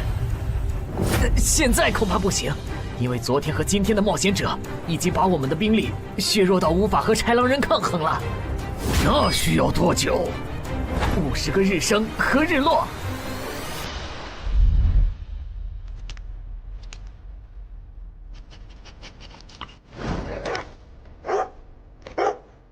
没想到独狼闪怒竟然死在了这个地下城。他不是一直这样忙吗？遇到克制自身的地下城，就会因为没有人帮他兜底而陨落。是这个道理，但这白痴为了断其他人的后路，单独猎杀豺狼人，结果把自己给玩死，是我没想到的。那我们之后怎么办？鱼人的孵化池大概率在水中，我们的职业和奇物都不适合在水下作战。完不成脱离任务的话，我们会被困在这个地下城的。这个地下城的最大挑战者数是15，除了我们和这个白痴以外，还有12个名额。只有其中有擅长水下作战或者能帮助我们完成脱离任务的，我们就能脱离。所以，回出口。我都说多少遍了，我的同伴是海兽祭司啊！这个职业的水下作战能力很强，以他的实力，不可能连逃回来都做不到。这个地下城绝对不正常。关键是现在要离开这个地下城，只能靠常驻脱离任务，这下麻烦了呀。回出口吧，排除掉那个搞崩了轮换任务的王八蛋，这个地下城还能再进7个人，说不定其他人里面就有能帮助我们完成脱离任务的。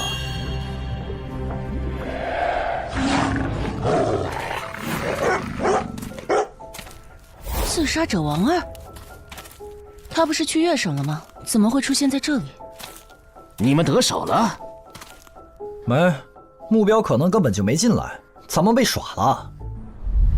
可以啊，海哥，我还是第一次听说有6级冒险者的悬赏金能和史诗级奇物挂钩的。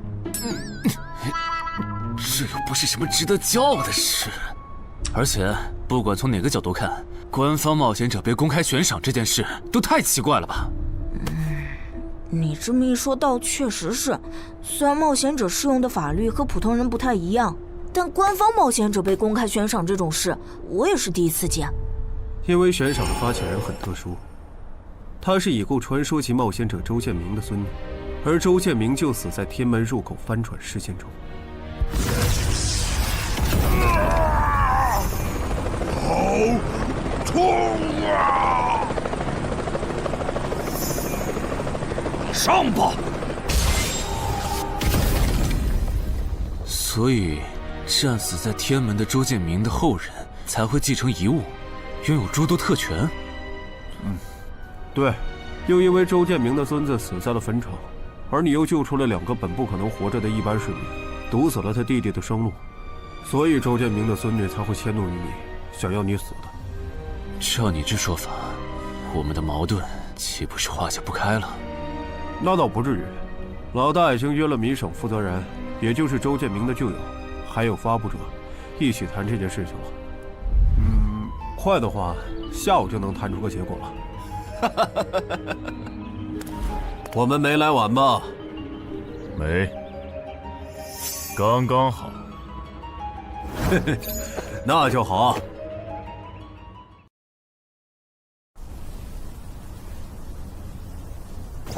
啥情况？怎么进不去？刚刚那个人还可以的，不会刚好到我就满员不让进了吧？我觉得我们现在得团结起来，一起完成任务。话说，你们找到程海了没？他根本不在里面。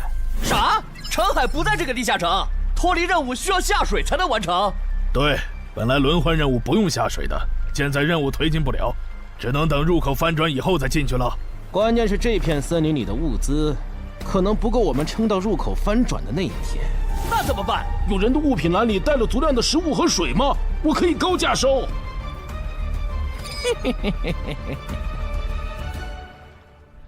本来也没抱多少希望，不过没想到连刺杀者王二那样的高手都被困在这个地下城里。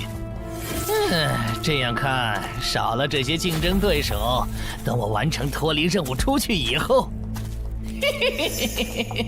说不定真的可以燃制周建明的史诗级遗物了。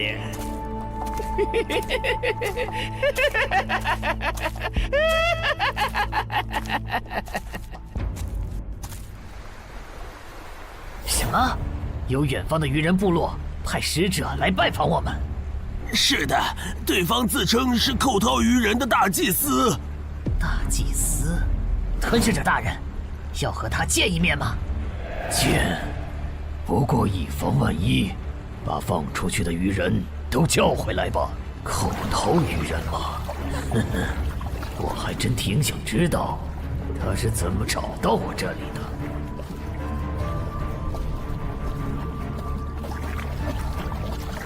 领军大人答应见你了，跟我来吧。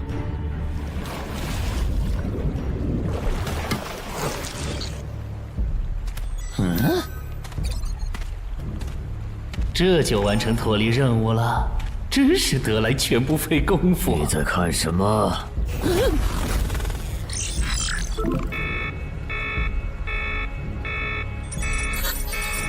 英雄级单位，7级地下城怎么会有英雄级单位？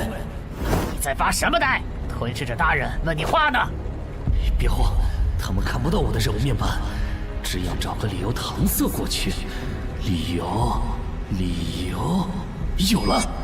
本祭司拜访过很多鱼人部落，但像你们这样能把孵化池放在地表生物完全无法到达的部落，我还是第一次见，一时有些惊讶。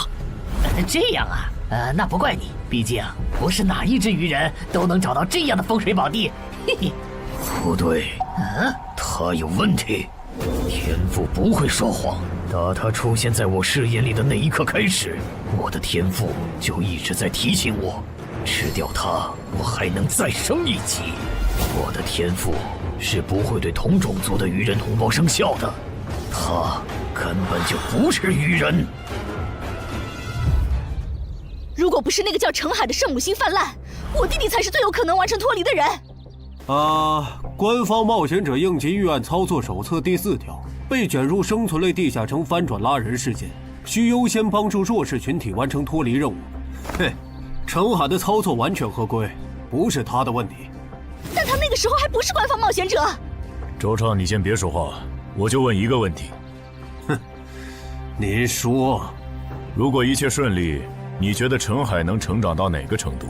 优秀的中间，独当一面的地区负责人，还是传说？以散人冒险者开局，1个月到6级，还单杀了新兴猎手高成勇。不管从哪个角度看，程海都比同期的我要强。再结合他在坟场的表现，我觉得他至少都能胜任地区负责人，甚至有望冲击传说。好，那这事儿就这么算了。我这边稍后会督促华东委托集市的负责人下掉那则悬赏。黄伯伯，差不多得了。我之前看在建明哥的面子上，一直纵容你和你弟弟，但再怎么照顾也是有限度的。我们这一边的传说种子，可不能因为你的一己私怨而夭折。程凯哥，好消息！你的悬赏被撤掉了。讨厌！哎，澄海的悬赏没了，这才24小时不到吧？谁这么效率啊？看来只是悬赏被撤回，不是有人有事。他刚微信回我了。所以是郑仁君出面私保了吗？没想到他这么看好这个新人。黄伯伯，那则悬赏是您点头了以后我才发的，为什么那个郑仁君说几句您就改口了？他郑仁君的面子有那么大吗？如果只有东山方面的施压，我其实还能帮你扛几天。但现在是除了协会内部，还有别的方向的压力也给到了我这里。那个叫澄海的人脉比你想的要广。别打了，我知道的我都说了，给我个痛快吧。大人，已经审完了。哦，森林里有12名冒险者，实力和豺狼首领差不多。他们不擅长水下作战，不用担心会打过来。现在被困在森林里，无法撤离。森林里食物少，撑不到50天，有点意思。这位就是东山市的入口管理者邓仁君，你的事就是他出面说和的。谢谢郑哥。客气。虽然华东委托集市已经撤掉了针对你的悬赏，但保险起见，未来2个月你还是别出这栋楼了。外面指不定会有高等级通缉犯冒险来杀你，然后找悬赏发布者领赏。有道理，那我不出去了。等一下，那悬赏澄海哥的人呢？这种坏规矩的事儿，他难道就没有处罚吗？发布者毕竟是周建明的孙女，官方不太好处罚的。不过对她丈夫伤礼的处罚，过段时间会下来。她应该当不了云霄市的入口管理者了。周建明遗物的保管权现在归民省负责人黄雪了。虽说所有者还是周畅，但以后交易赠与都得在黄选监督下进行，这样他就没法再给你使坏了。对了，我家有一个7级的地下城入口，距离反转还有50天。既然未来2个月我都要住在这里，那我用不上了，我选择上交。什么？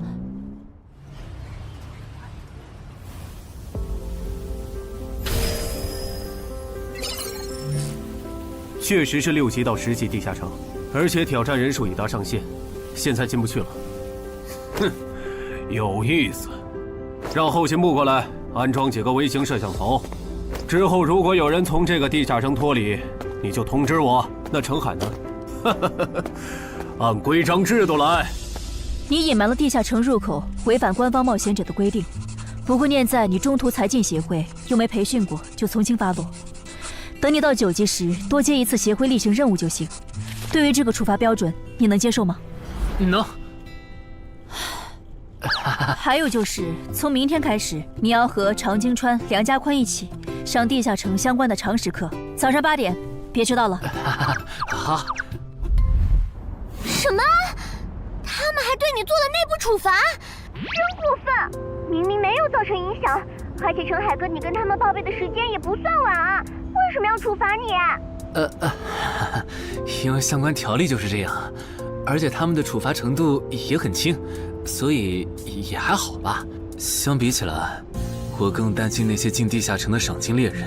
我家地下城有点邪门，他们要是掉以轻心，很可能被坑死在里面。澄海哥，你人太好了，明明是他们要害你，你却还在为他们考虑。你搞错了，我只是怕他们被困在地下城，到时候导致入口翻转，连累到我。说起来，你刚才说除了东山冒险者协会和你哥哥所在的散人联合以外，还有其他人也在帮我施压。我哥哥说明省的富豪曹火旺对悬赏你的事特不满，他认为传说起冒险者后代比老弱妇孺更受保护的话，以后冒险者肯定会变成特权阶层。听说这事还惊动了华东地区的负责人，所以关于你的悬赏才会这么快被撤下来。好，那替我跟你哥哥道声谢，等风头过了，我做东，咱们一起吃个饭吧。曹火旺吗？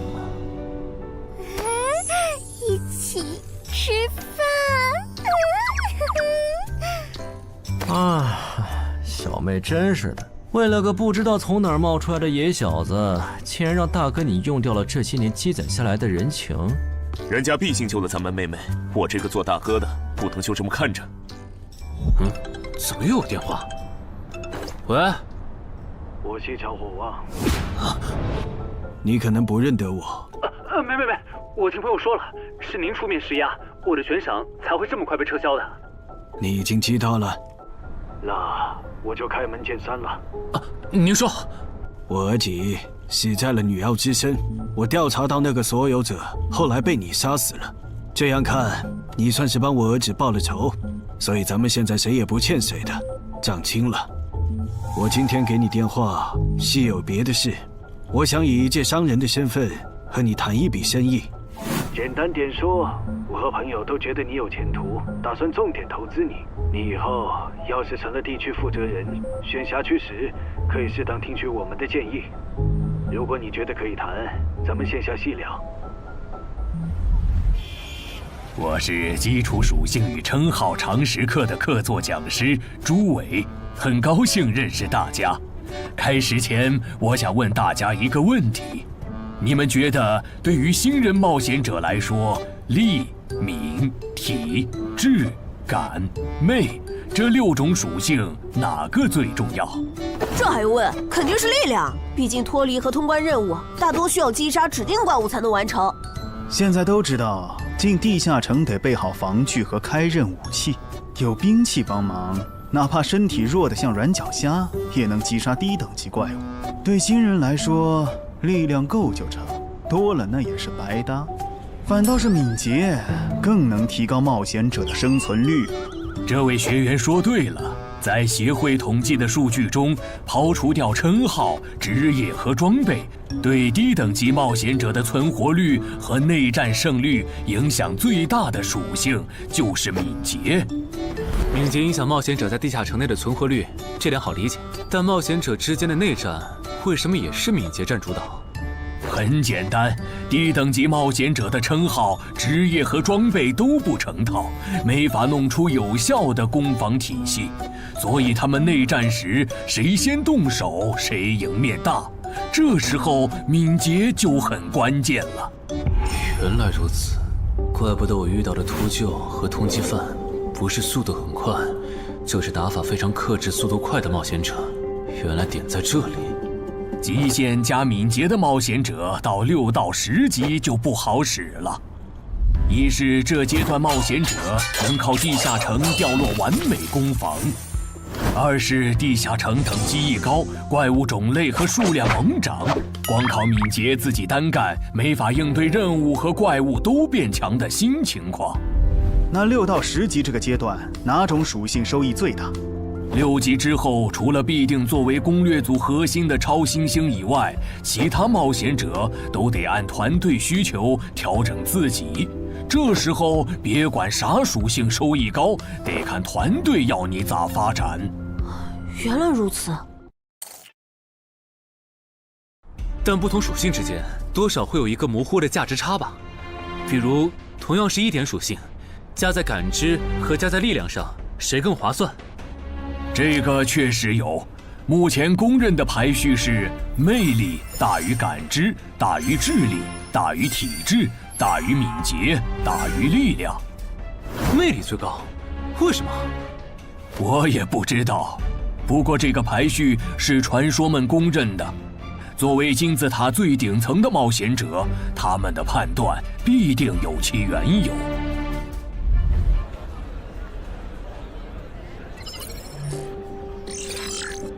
这英勇骑士转职成功，加1点魅力，还是隐藏职业。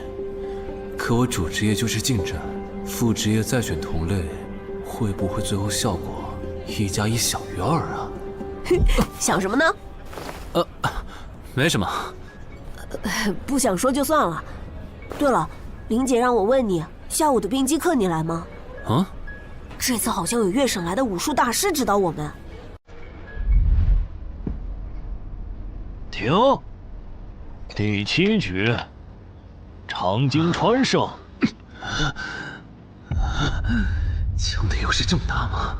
算上大人绷带的效果，我等于是被14-0了。关键他的速度没我快，体力也没我好啊。你已经连输7把了，还打吗？打，我还没累呢。你呢？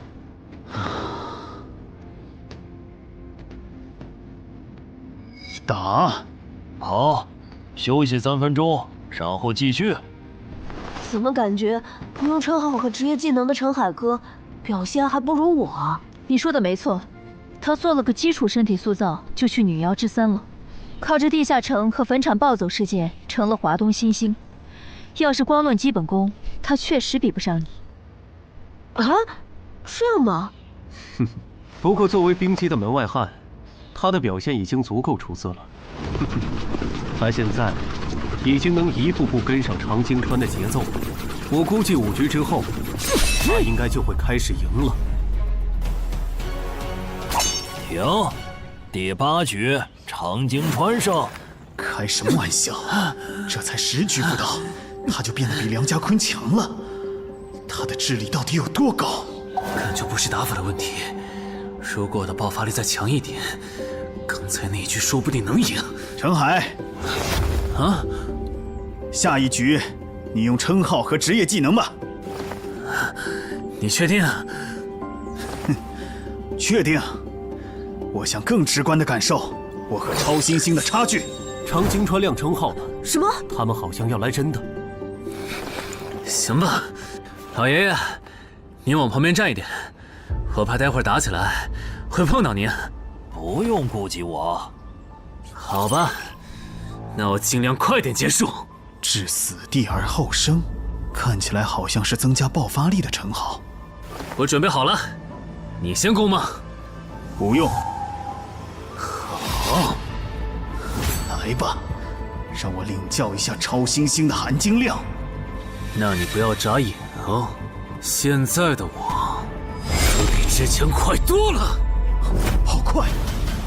我出手更快！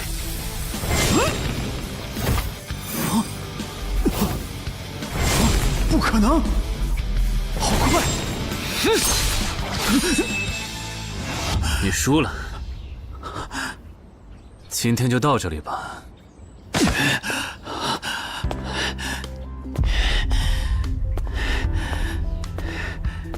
喂，我完事了，换班换班。我和他的差距原来这么大吗？其实你枪练得不错，出手的那一下，就算是我年轻那会儿，也不见得能躲掉。别灰心，你只是运气不好，遇到了能阅读你下一步动向的特例。阅读下一步？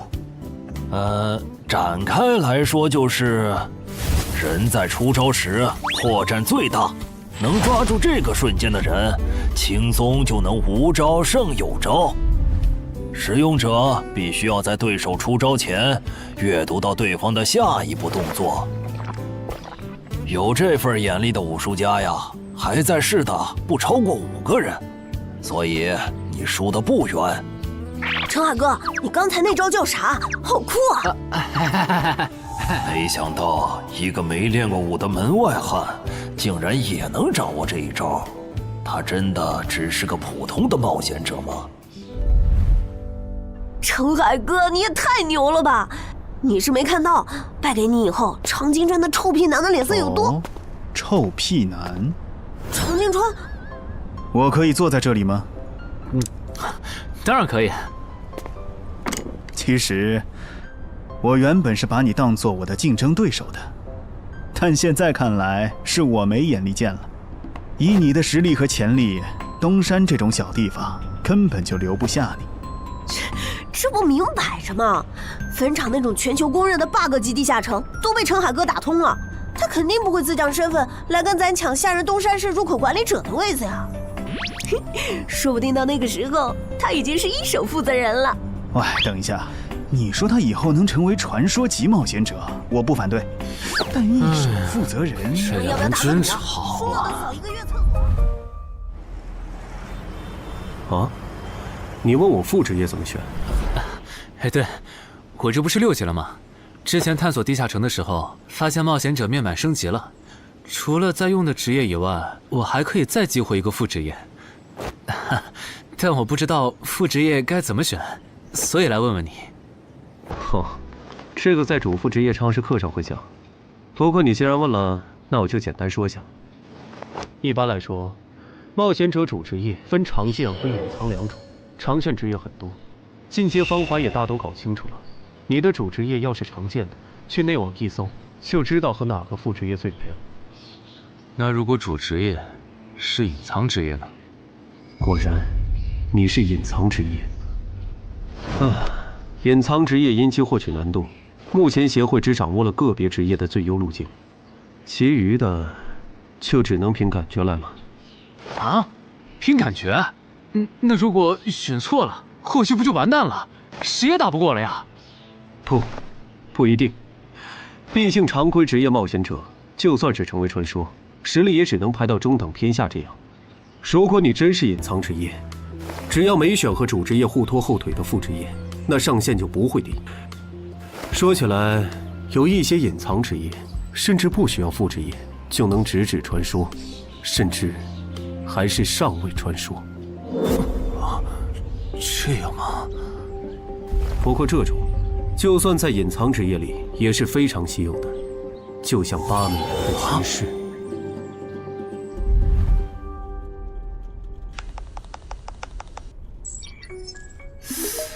内网竟然没有死亡行者的相关资料，那看看英勇之骑士吧。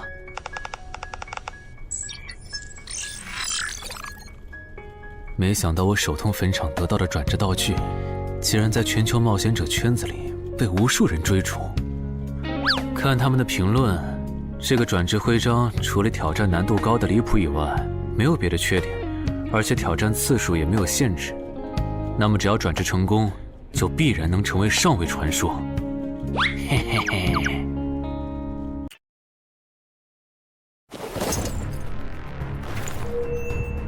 使用英勇之骑士试炼徽章。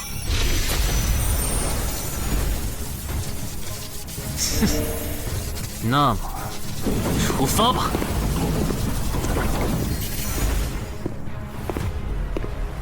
啊？不是吧？让我挑战他？啊？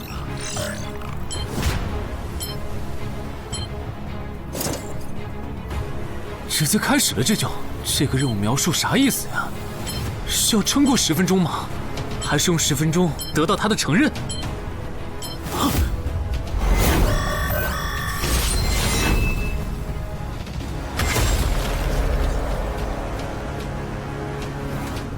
这家伙该不会比库罗德还强吧？完了，第一把先试试水，先弄清楚我和他的差距。这谁能撑过10分钟呢？我这种配置都3分钟嗝屁，10级以下，我不信有人能完成试炼。感觉得换个能保命的称号，但那样感知就不够18点，没法开一步一杀的隐藏效果。这么搞下来，说不定输得更厉害。等等，我不是还有那个吗？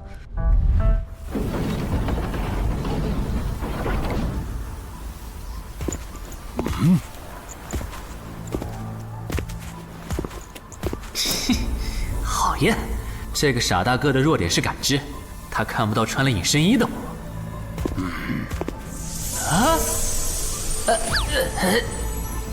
那是什么？丢！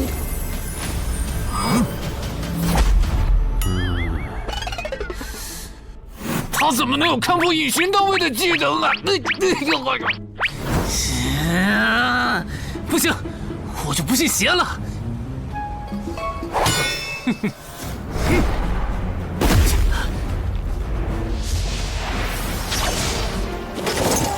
混蛋！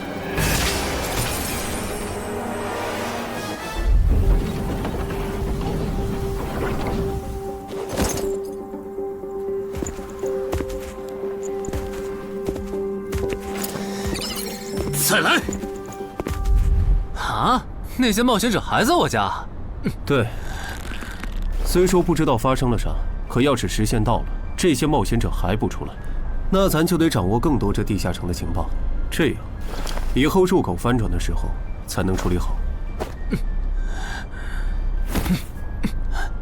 换个地方聊吧。还是没找到乔敏吗？没有啊，周围都找遍了，没有他的痕迹。那看来他不是下湖了，就是去更远的地方找豺狼人了。希望是后者，不然我们的麻烦就大了。我希望他是去找豺狼人了。老七那边应该也发现了，这地下城难度会越拖越高。等孵化池孵出大量的鱼人后，我们恐怕都会死在这儿。你说什么？你家地下城的通关任务是捣毁潮汐鱼人的孵化池？对啊，怎么了？我先冷静一下，林，你来给他解释。好，目前官方已公布的地下城翻转规则，你都知道哪些？基本上都知道。入口翻转后，攻方守方位置互换，我们这儿会变成鱼人需要攻略的地下城。没错。那你知道来咱们这边的地下城土著也需要满足指定条件才能回到他们的世界吗？什么？等等，你的意思是那些土著也会有脱离和通关任务？是的，而且绝大多数情况下，两边的脱离和通关任务会很接近。比如捣毁潮汐鱼人的孵化池，换算到咱们这边，恐怕是破坏人类的重要设施。快，你再听吧。这下摊上大事了。他已经吓傻了。你说东山市下个月会有一个7级地下城翻转？对，地下城的土著是鱼人和豺狼人，类型是探索，通关任务是捣毁鱼人的孵化池。所以他们想要征调咱们的徐茂。是的，报酬是官方掌握的同等级地下城的随队通关名额。等等，郑哥不是14级的冒险者吗？处理一个7级的地下城不是很简单吗？因为你家的入口翻转后，我就没法随意出手了。啊？你不知道正常，这涉及到未公开的地下城翻转规则。当入口翻转后，我们的世界就会变成鱼人眼中的地下城。因为入口翻转前后规模不变的铁律，所以在有鱼人完成脱离任务之前，等级高的正人军不能动手。原来如此，怪不得坟场明明只是5级地下城，但却存在传奇个体。怪不得小鬼头脱离后，坟场就立刻进入到第2阶段，这样就解释得通了。这个规则不是强制性的，我不能出手，主要还是因为有人曾经尝试过这样做，结果导致入口等级提升，对面的高等级个体也能来到我们的世界。简单说，用同等级处理同等级翻转问题，是各国冒险者协会试过好多回后得出的最优方案。那军队呢？郑哥这样的不方便出手我理解，但军队和热武器明显更靠谱吧？用军队和热武器对付入口翻转，攻略地下城确实最效率，但过去10年来，所有这么做的国家，最后都后悔了。啊？后悔了？为什么？因为那意味着 bug 要出现了。军队和热武器要是掺和进来，地下城的实际挑战难度就会远超它本来的等级。如果军方很快镇压了翻转的地下城，那后面入口的挑战难度会接着涨，一直涨到跟这片区域守方的战斗力正好对上回去。再说了，从11级地下城开始，枪就不咋管用了。再往上，16到20级的地下城，里面有些怪物甚至得用核弹才能干掉。总结一下，军队插手，问题只是被推迟了，并没有真的解决。等到问题彻底爆发的那一刻，我们得直面那些能跟最厉害热武器硬刚的怪物。现在你明白了吧？不是我们不能用军队来解决地下城翻转问题，而是那代价对于人口众多的我国来说，有些过于沉重了。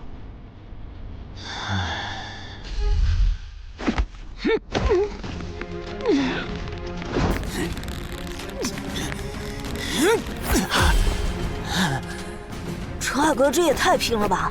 天天这么练，他身体遭得住吗？林姐没和你说吗？说什么？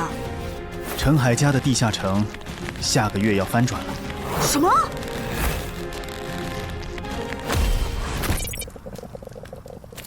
你那边怎么样了？老样子，湖里的鱼人不肯上岸。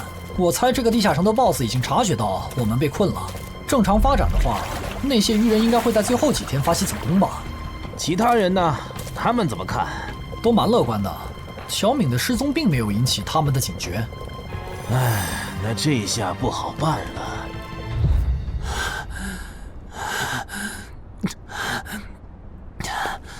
给。啊？今天周4，你不用上学吗？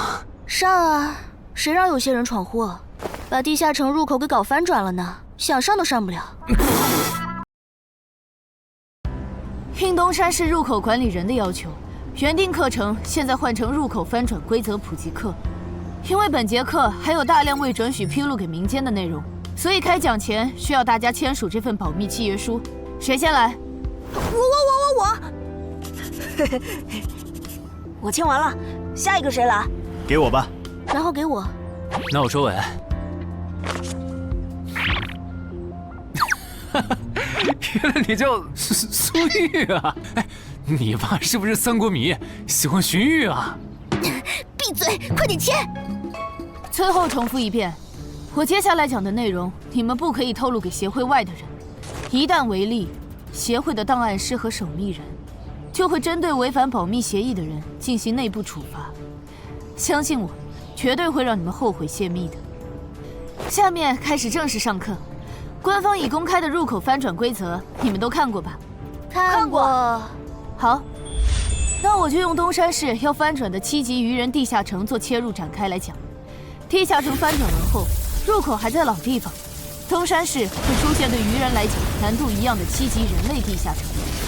在该区域内，你们将无法使用称号。为什么？目前学术界尚无定论，但主流观点是，这是基于守方有利现状做出的平衡性调整。其实很好理解，攻方鱼人们初入城市，不了解地形，处于压倒性的劣势。要是这时候守方战斗力还不限制，攻方可就太吃亏了。有一个问题，还是用这个鱼人地下城做例子。如果鱼人来到我们的世界，那他们的实力会变强吗？在他们完成脱离或通关任务前，实力并不会有明显的提升。也就是说，鱼人完成脱离任务后，因为有好处拿，就更想把通关任务也给完成了。这机制，不就是让人等死吗？我也有一个问题，这次的入口翻转事件就不能用枪来解决吗？用枪的话，地下城难度会高得多。要是不想以后碰上更多入口翻转的事儿，就别想用枪解决问题。那找2个9到10级的大佬堵门怎么样？来一个杀一个，这总行了吧？地下城入口翻转后，以入口为中心那一片，攻的一方占大便宜，守的一方在这地儿，称号没法用，职业带来的基础属性也没了。多找几个人呢？如果来5个9级堵门，应该就稳了吧？5打1的话，咱们经验更多，绝对是咱们这边优势更大。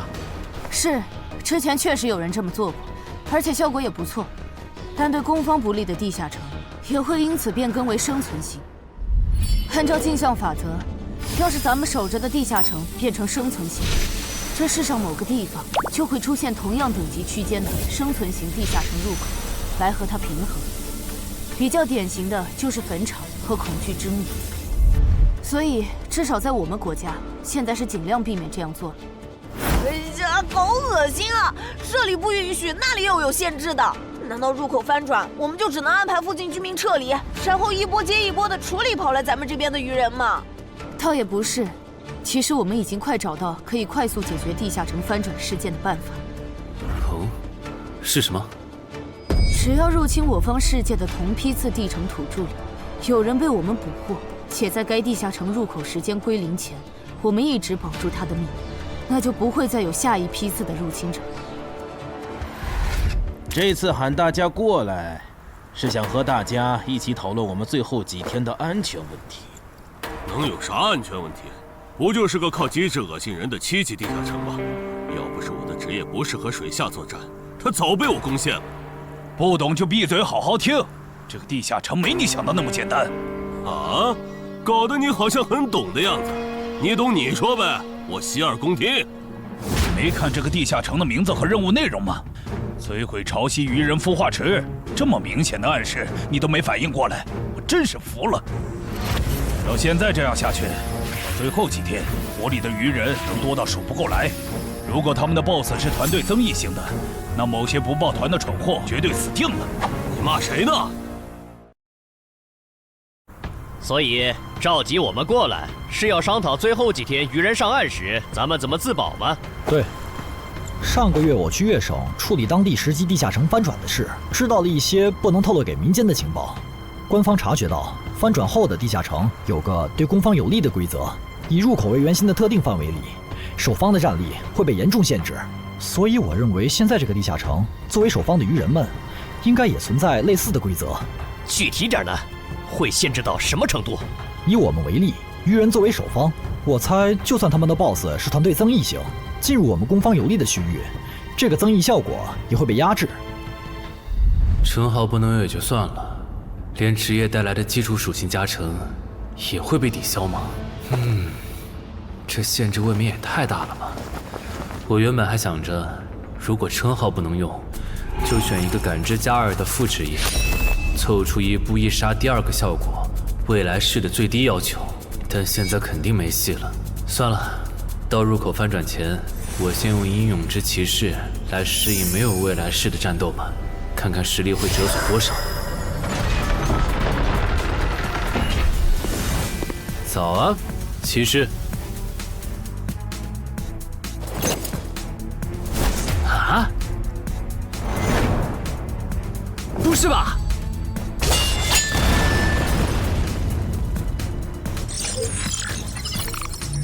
没了未来式和称号加成的我，实力原来会下降这么多吗？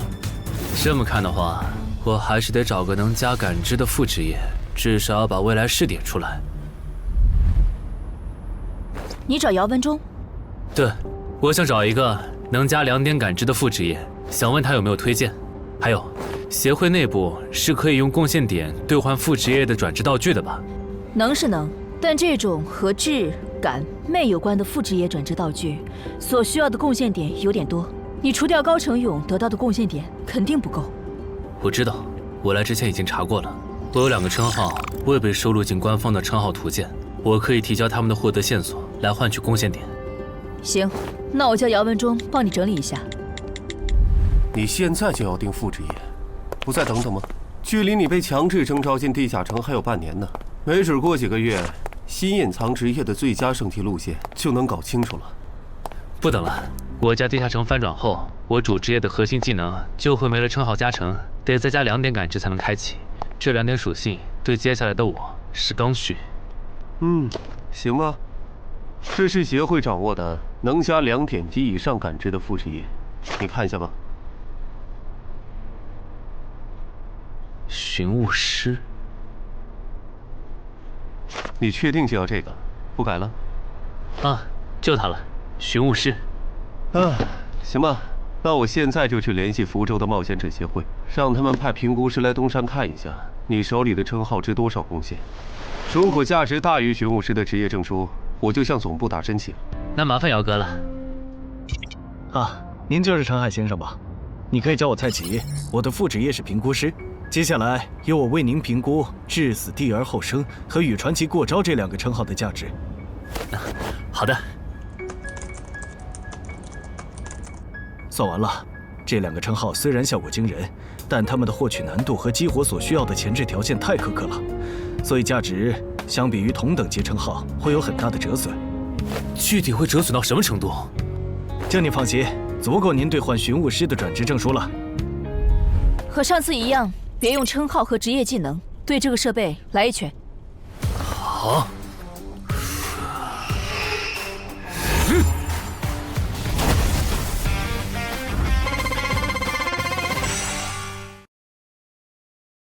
陈海哥的基础力量怎么只有13？我还以为他至少有14的。你别看他现在只有13，等他家鱼人地下城翻转的时候，他保底能练到14，也有可能是15。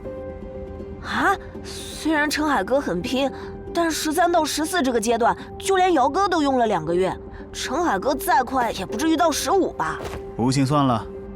说实话，我挺眼馋你这个达人绷带的。等你以后用不上它了，能不能考虑一下平价卖给协会？可以啊，不过那得等我的力敏双16以后。原来你们在做力量测试啊！我说怎么找不到你们？程海，你的副职业转职证书到了。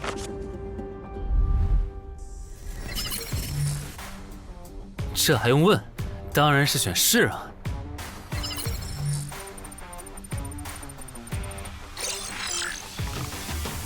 等等，不会吧？不会吧？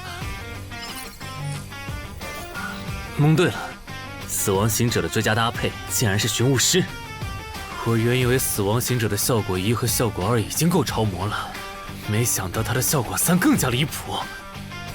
考虑到大多数人靠锻炼得到的力敏的极限数值是16至17，如果到达极限以后再去挑战这8项试炼的话，发了，这下发了！明天不，我现在就去健身房撸铁，以后只要练不死就往死里练。至于英勇骑士那边就暂时不去了，反正我现在也完不成那个转职任务。有没有搞错？他东山市的地下城翻转事件，为什么要拉我这个云霄市入口管理者去帮忙？因为你老婆在我这边的人情已经用光了，还有，你下个月就不是云霄市的入口管理者了。身为官方冒险者，被附近的协会征召，不是很平常的事吗？而且，别告诉我你不知道，东山市的愚人地下城是因为谁才闹到要翻转这一步的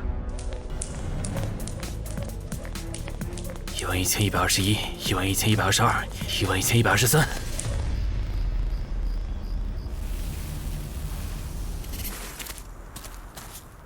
大家再坚持坚持，最后一天了，扛过去，咱们就能回家了。曼哈努斯大人，巢穴现在有守卫24只，精英鱼人69只，哨兵队长和士兵共800。很好，我要用他们来提升我的等级，杀死森林里的冒险者，把他们的尸体拖回来。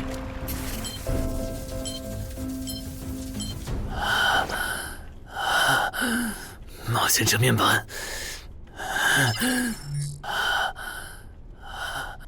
你这人真怪，明明再过几个小时地下城就翻转了，你不养精蓄锐，却在这里做力量训练，临阵磨枪也没你这么磨的吧？其实这2个月，我一直都是这么练的。啊？倒是你，大晚上的不睡觉找我干什么？如果我说我的称号在催促我尽快离开这个城市，你信吗？什么？我有一个想法，如果那些鱼人真的会在最后几个小时上岸，我们要不要试着做掉他们的 BOSS？ 只要 BOSS 死了，剩下的鱼人就算数量再多，也不过是一群小喽啰。不是，你有毛病吧？明明已经说好了，大家守在出口，等任务时限到了就一起回去。你加什么戏啊？而且任务没完成，你杀 BOSS 也没奖励啊！不是我非要杀 BOSS， 是我问过王二了，我们没完成脱离任务，想搭地下城翻转的顺风车回家，是会占用翻转后地下城的挑战名额的。确实如此。那么，基于镜像原则，翻转后地下城的挑战人数上也会是15。如果最后几个小时，鱼人 BOSS 带着手下和咱们争夺这15个翻转名额的话，只要有4个鱼人比我们先冲出去，那我们之中就有人要永远留在这儿。等等，话不能这么说吧？万一那些鱼人最后没来呢？万一咱们守住了也成功撤离了呢？不，他们一定会来。我的副职业是塔罗牌占卜师，我刚刚给自己算了下，接下来的几个小时，我的运势是凶多吉少。真的？你啥时候知道的？2个小时前。我记得你这称号只能找出有危险或敌意的人吧，不然高成勇那次你察觉到危险早就退了，这次你咋发现待在东山是有危险的？就因为那次我发现称号有预警盲区，所以才加入协会，想用称号线索换贡献点，在内网找点能补称号短板的奇物，要不然这次又要被你连累。等一下，什么叫又被我连累啊？果然，你和林姐一样，根本就没意识到你家地下城翻转后到底有多危险。啊！你再想一想，处于战场外的我，竟然触发了危险预警，这到底意味着什么？说明风险区的防线拦不住鱼人，他们的活动范围会扩张到整个东山市。对，然后我就倒霉了，因为协会肯定会强制拉我和常金川去阻拦那些鱼人，这就是为啥我的称号一直催我赶紧离开东山市。这些推测，你和姚哥、林姐他们说过吗？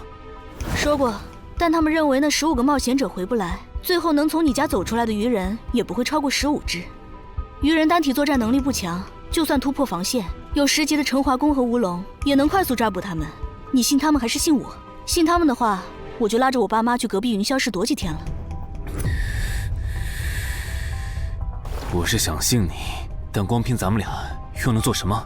毕竟在你预见的未来，连10级的冒险者都失手了。不，我们能做很多。有我预警，再加上你的隐身衣，咱们先去收拾那些弱小又落单的鱼人，把鱼人对咱们世界的破坏降到最低。结果咱们3抽到的不是塔，就是死神，都不是什么好兆头啊！别告诉我你们真信了。如果张志兴的副职业真那么好用，他又怎么会沦落到和咱们一样的处境？这个他刚才不是解释了吗？他出发前占卜到的运势是愚者，但他错误地解读了它，不然其实可以避开这个地下城的。而且你看，咱们之中最强的王二和郎奇夫妇，他们的占卜结果都对应着象征顺利和成功的女皇世界。